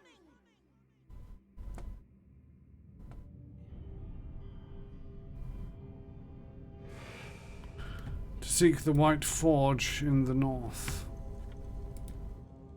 Reach over Valalian in the west, and Cold Wind from the south, and bore our parents east. As you approach the door, you notice a round depression within the surrounding frame. The mouldering in the depression appears to be elaborately carved, with a row of foreign symbols lining the topmost edge of the circle. The depression is about 3 fingers width deep, and with a few of the small stone fragments jutting out from within the wall. Some pieces seem to rotate independently along slots, but there have been no obvious efforts in or of themselves.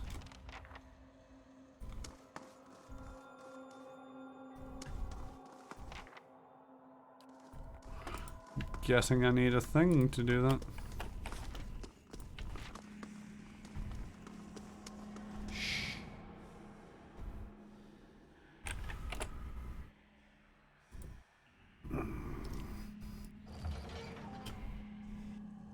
Blasphemy!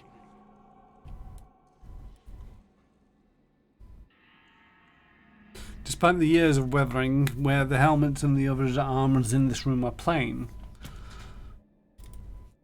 this one is brighter and more reflective.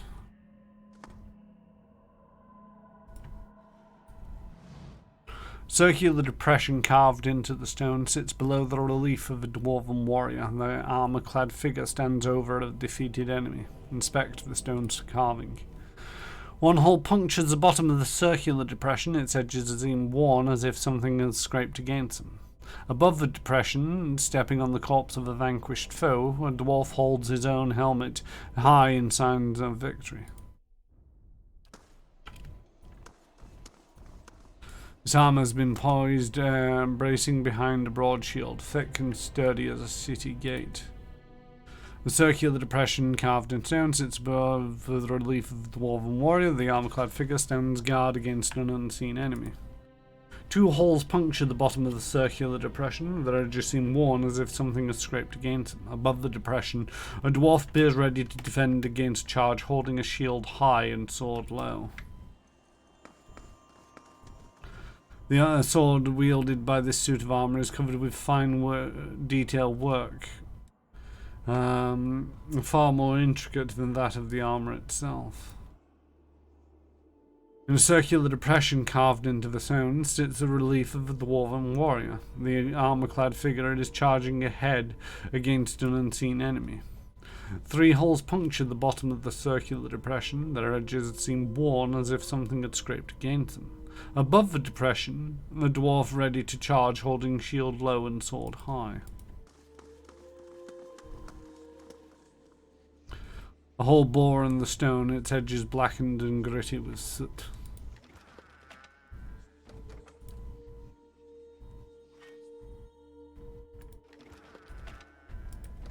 These are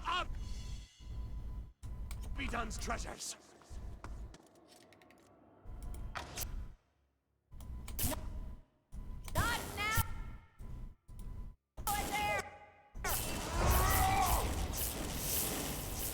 Hey. Right here. Well, we just got fucked.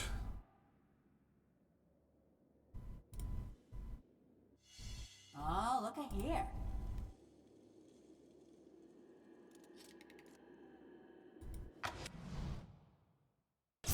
What trap was that?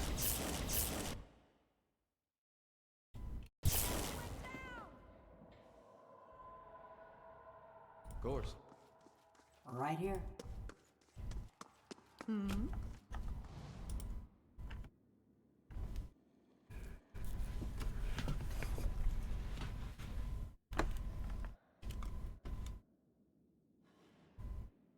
This floor is gonna click.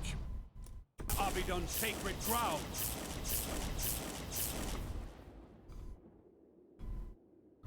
You say it's Abaddon's sacred ground, but if it was really all that sacred, then he would have done something about it.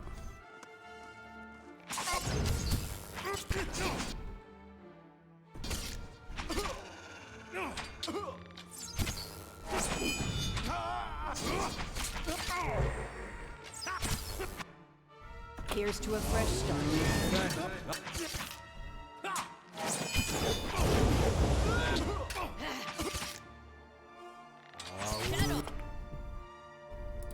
God, this is taking the piss.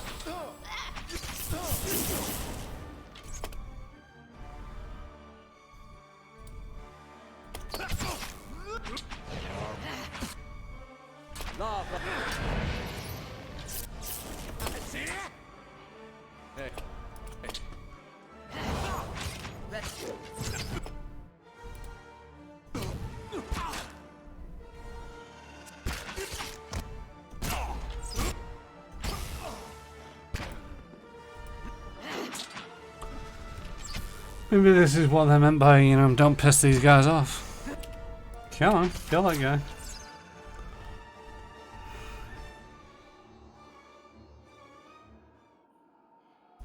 Hey.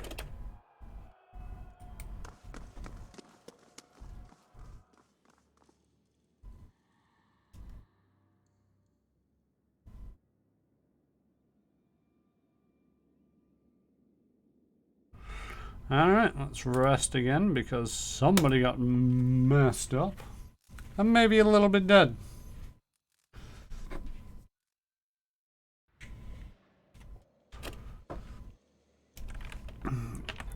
How long do I have to go before? 3 days and 7 hours. I wonder how long it's going to take me to travel back to the keep.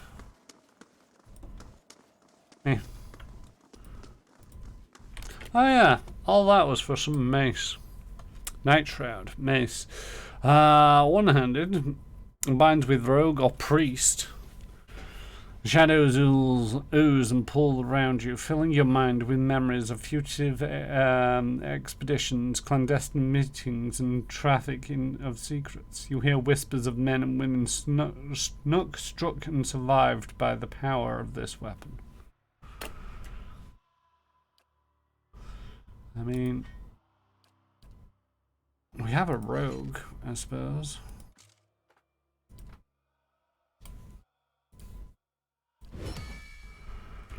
Cause a blinded affliction 13 times with Night Shroud to unlock the next level. That's a big mace.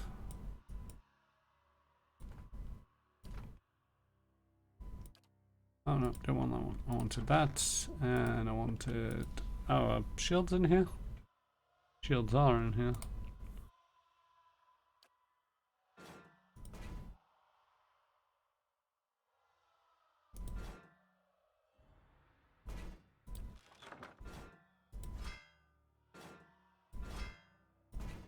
There you go, a rogue with a mace and a shield.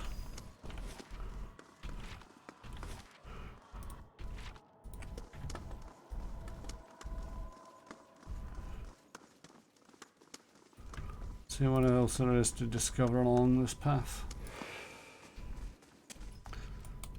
Hold them off! Move! Obsidian gears, they're coming! For the battery! For pony!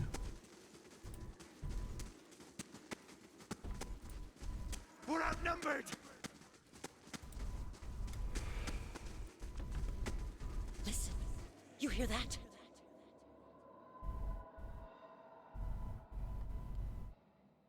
Did the dwarves dig too deep? Well, actually, I don't think this is the deepest levels. Probably not.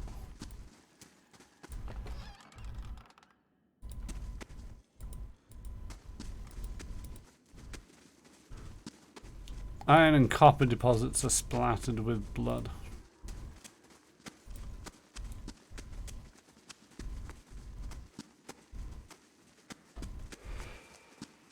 Are we safe here? Probably not. Were they built on...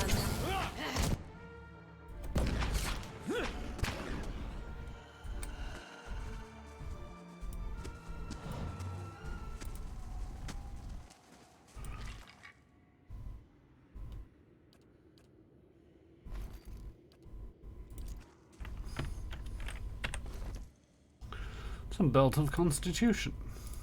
Ta-da! You're slightly healthier than you were once before.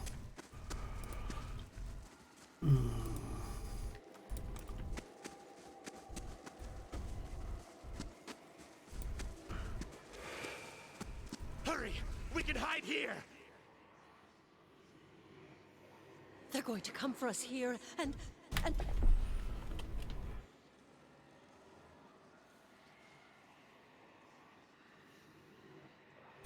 The skeleton's rib cages and smashed into fragments.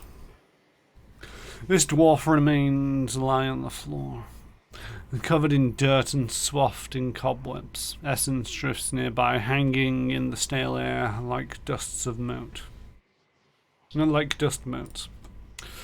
It takes little additional efforts, but you manage to gather the floating essence to you. You work your way into and suddenly find yourself immersed in the soul's memory. The shock hits you almost like a physical force. Your heart hammers within your chest. Other Pargoran rushed past you, retreating or attacking. It's gotten hard to tell. You're running along the dark tunnel, pushing your overtaxed body as fast as it will go. Your heart pounds harder with each step. Corrosive thumps. Concussive thumps echo above you. Each one seems to resound in your heaving chest. You pass the mines and reach the main hall. It's packed full of shouting, shoving, panicking dwarves. Even if you could reach the door the other end without getting trampled or beaten to death first, something in the fever of the crowd tells you it's already locked. The tunnel behind you rings with screams. You had another dial for the door to the forge below, but it's locked in the workshop on the other side of the barricade. The sound of battle grows closer. You race into the mines, ignoring the building pressure in your chest. You scurry deeper in the mines, losing track of your path. The tunnels seem to close around you. You stumble and fall. You try to pull yourself up, but your arms are dull with pain. Even though you've stopped, you can't quite catch your breath. For the first time, you notice a squeezing agony in your chest. Darkness gathers around you. You pull back from the memory, gulping for air. Search the body. A key glints in the dirt next to the corpse's femur. You examine it and the nearby spirits grow restless, growling and fidgeting. Take the key. You push the bones aside and grab the key. As you do, you hear screams of horror and fury. The Durgan's battery converge on you, their unnatural teeth and claws bared.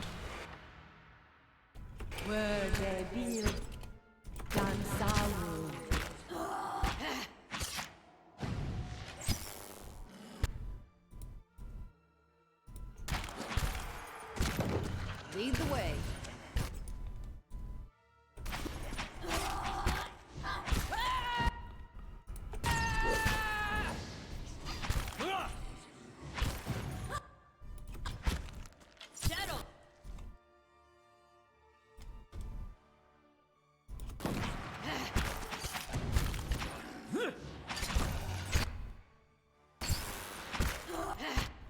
This fight is a bit of a mess.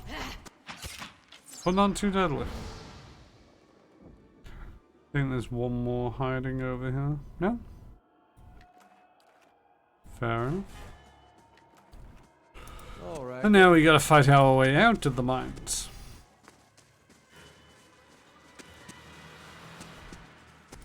I'm back up to the workshop to find a thing that allows us to do a thing. Stop them!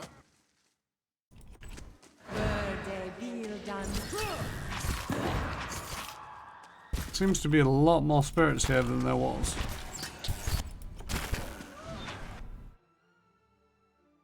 Oh, that's sneaky. I had wondered how Ida ended up so far behind everybody else. Oh, you just got murked.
I was about to say, you know, one of the things I'm liking about this is it's like the fights are a little bit easier here. I don't know whether that's because I've over leveled or what, and then it turns around and it's just like, nope, main has dead. Just straight up, yeah, you're dead. The devil's gone down again.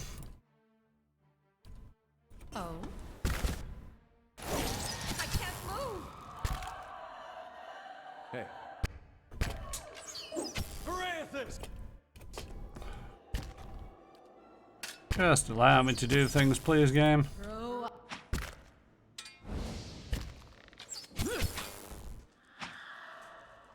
Can I do things, please, game? I'm stuck over here. Can we kill these battery sirens, please, game? You're not getting through me. They're not getting through anything either. You're stuck there. They just need to walk around you.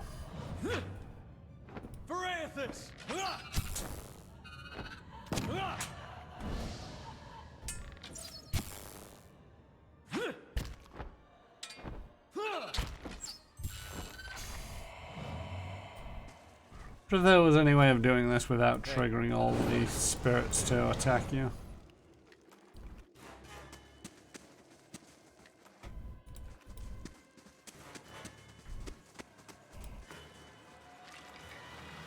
That was a note.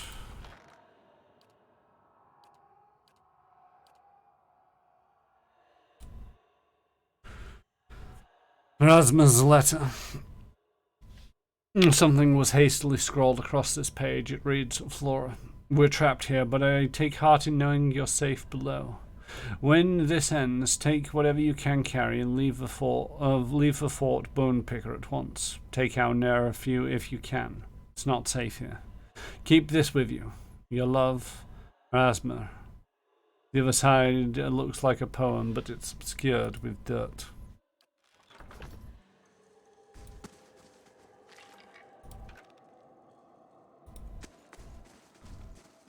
Iron and copper deposits are splattered with blood.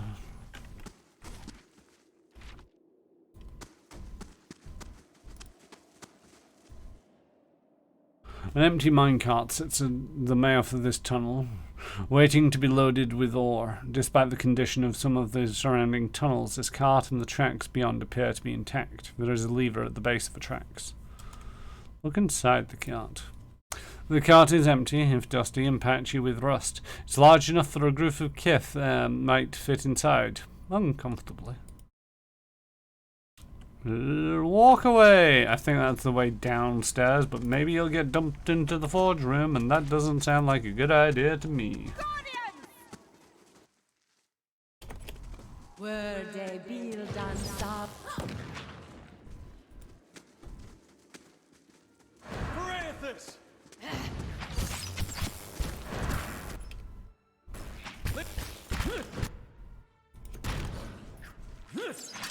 Hi, Speedle. Hi, Speedle Frosters. Hi, Speedle Frosters.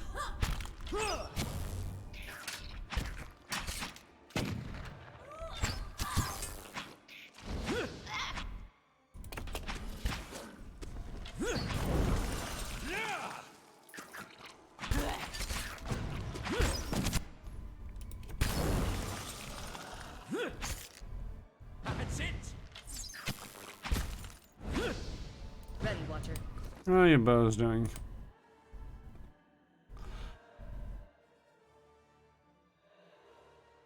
Killed 11 out of 25 enemies.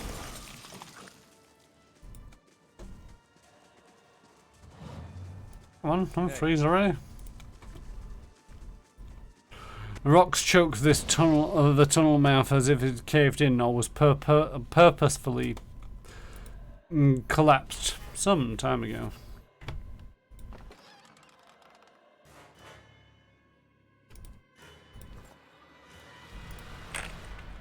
Sneak attack bonus? You have sneak attack, don't you?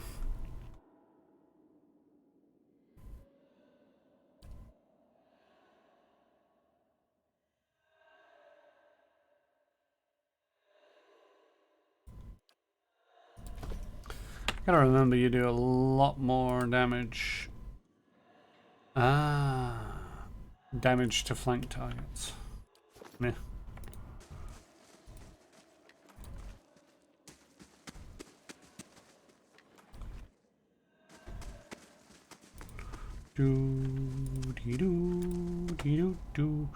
Iron and copper deposits are splattered with blood. There's a lot of blood around here.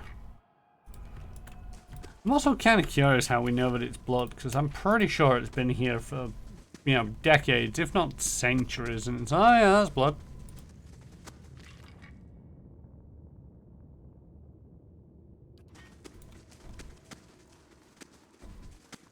Sigil of the Helm. Wonder if I was supposed to pick up stuff before doing that. Right, back up to the workshop.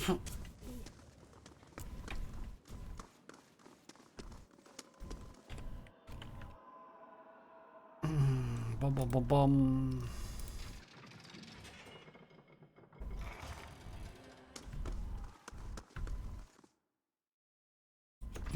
Word. Not what I was expecting on the inside of this room. Not gonna lie.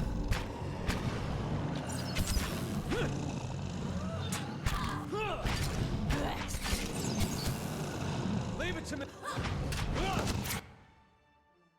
Parathis!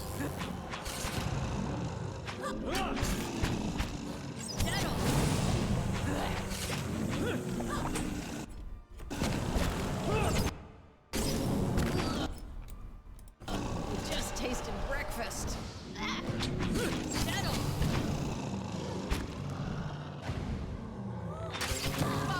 Giant ice trolls, and winter wolves.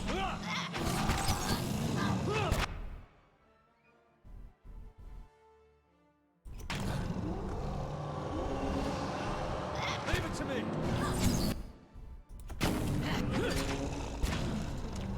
Bum, bum, bum, bum, bum, bum, bum, bum, bum, bum, bum, bum.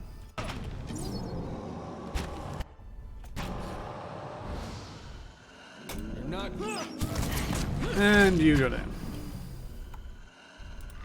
And you go down again.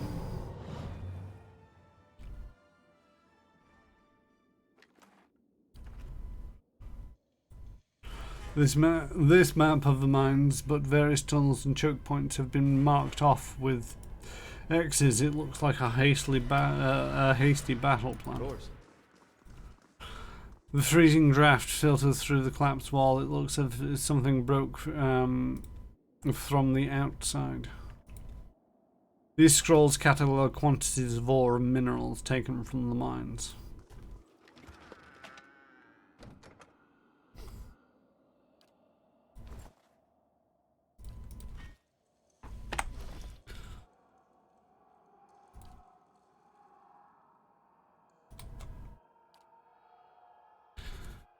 Might +3 for 20 seconds per kill, +5 damage reduction, corrode burn free shock for 20 seconds per kill, -5 deflection for 20 seconds per kill, +20 defense against hobbled struck paralyzed attacks, +20%, +25 defense against charmed confusion attacks, +10 defense against dominated attacks. This helm is dented and scratched, but it looks as if it's plenty of rough use. It's comfortable enough, but when you put it on, you feel a powerful rage start to descend upon you. Yeah, let's not equip that on anybody.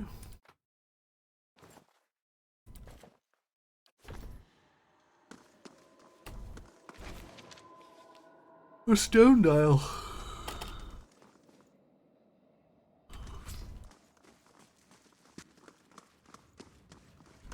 Do I have all the dials that I need? I only seem to recall picking up 2. And we got the stone dial and the signal of the helm. But there's nowhere else to go right now, so let's try this door again.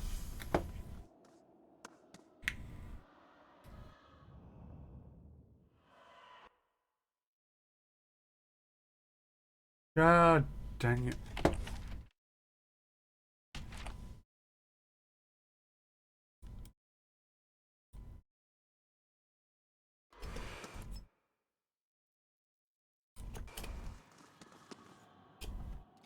And if I find something good, you can have half.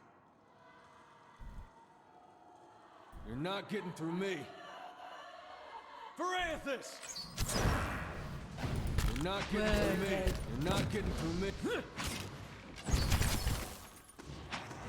Leave it to me. Back it up a little, back it up a little. There we go, surround it. Parathis! Nope, kill it again. Ba-bing.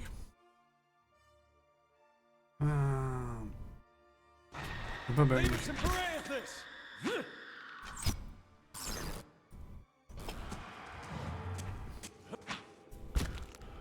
That's the... Do do do do do do do do do. These choke points basically only seem to slow it down. Maybe I should have, as soon as I realised that we weren't actually in combat at the moment that they appeared, snuck around. is this? There we go.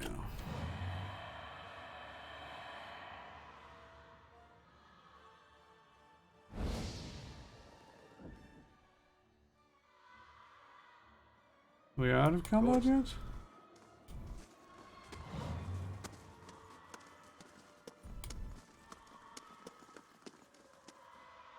Yeah, we're out of combat.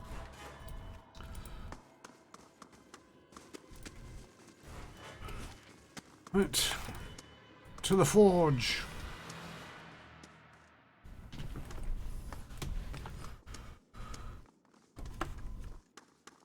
Bum ba bum ba bum ba bum ba bum bum bum ba bum ba bum ba bum bum bum bum. Place a stone disc in the socket. At first, the disc does not seem to fit until it is orientated a specific way. You hear a quiet click of casings as it sinks into place. Nothing appears to happen right away, however. On the disc, the arrow-shaped protrusions point north. As you turn away, you hear a faint grinding. The dial faces north once more. To seek the White Forge in the north. Oh, shoot.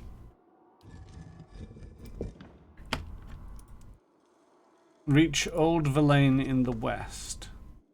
The cold wind from the south.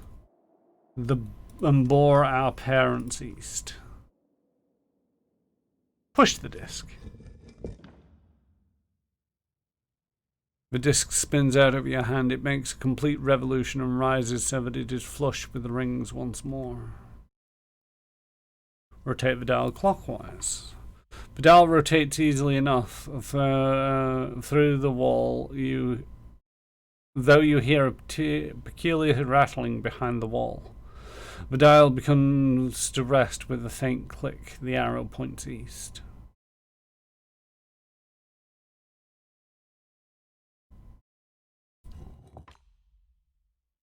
Blah blah blah. Point south, west, north.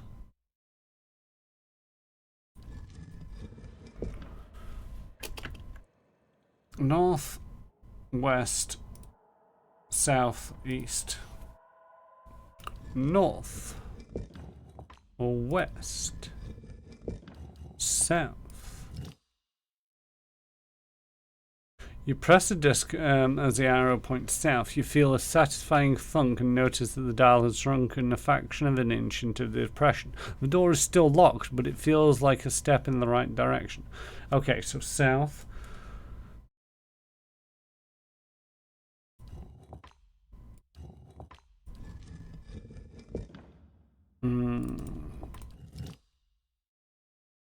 Southwest? Okay, southwest, east, north. At first nothing seems to happen, but after a few seconds have passed, the disc recedes deeper into the socket. You hear a clunk and a rattle of chains, and the door nearby swings open. The way is clear. No idea what the puzzle was or exactly what the solution entailed, but there was 4 combinations and I went for it. Now we get to take the stairs down rather than the minecart, which sounds a lot safer to me.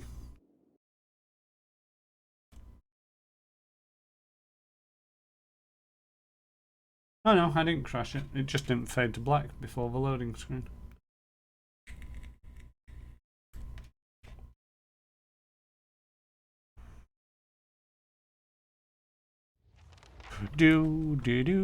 Find the White Forge. Together. We're in this together. Several skeletons have been laid alongside one another. Their legs and ribs are broken, but the dented Abaddon statuette has been left among them.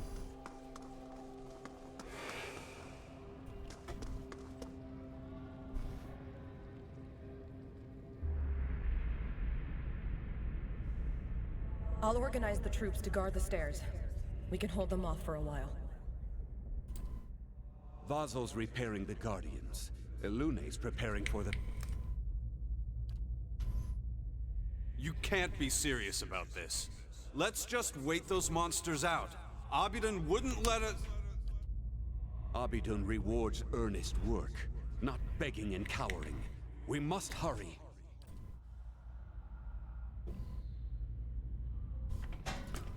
And all this while we thought it was a civil war.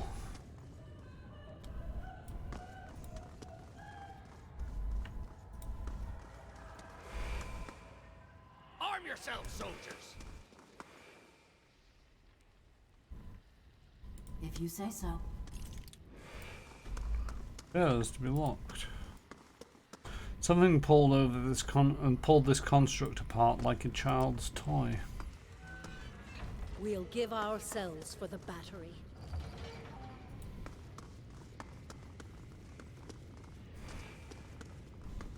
The records are here. Keep searching. Is this safe, Curate Elune? No, it's necessary.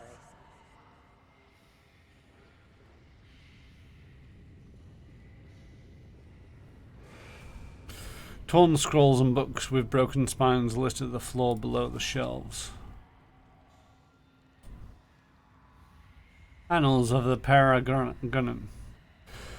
It was in the time of Endrahil of Sure-Footed that we came to the Siliban Rilag, an ancient place of the builders, as the locals call them. It was a marvelous sight, a door in the mountain framed by a pair of ghoulish aspects. Through some exercise of trickery or cunning, Edrahil was able to gain access for our scholars, so that we might observe and record what we lay inside. We discovered a foundry of sorts, like the like of which neither we had. My brain is turning off. We discovered a foundry of sorts, the like of which neither we nor our distant brethren had seen. Through careful observation, we surmised that the ancients had used this place to extract souls and transfer them into suits of armor. Delicate and challenging work, yet the scale of what they had achieved left us humbled and astounded. Perhaps most remarkably were the golems, living suits of armor powered by essence. We lost 2 of our fellows when the creatures caught us unawares, but once we'd subdued them, they proved quite fascinating. All too aware that our hosts would never again allow us, nor other curious travellers, to visit this place, we took meticulous notes and measurements of all we saw, forsaking bread and sleep until the work was done. We reported all to Edrahil, whereupon he praised our work and urged us quickly forward, for if such a place lay abandoned in the forest, who can say what mysteries God and kith have left in the strange and wild land?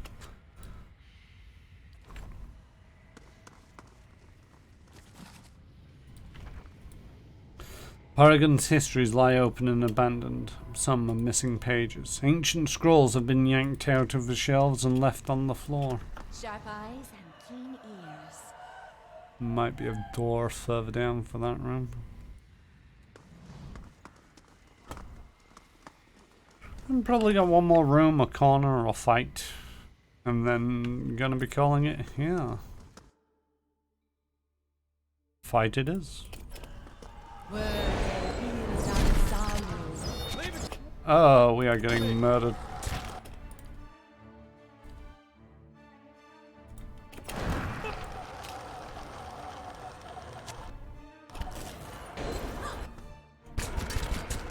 Tell me.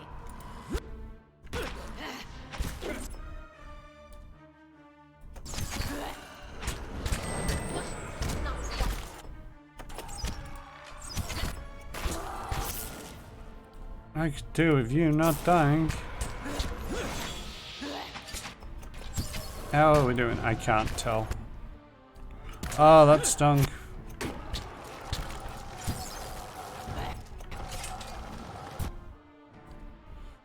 And the devil is down again.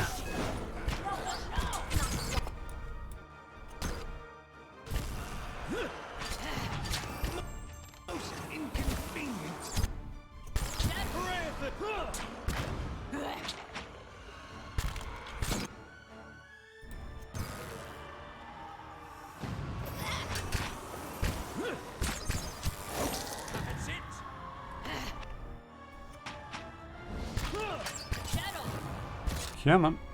You're not getting through me.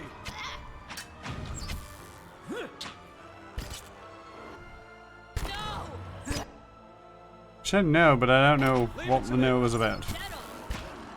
Apart from maybe somebody's paralyzed. That's not very helpful.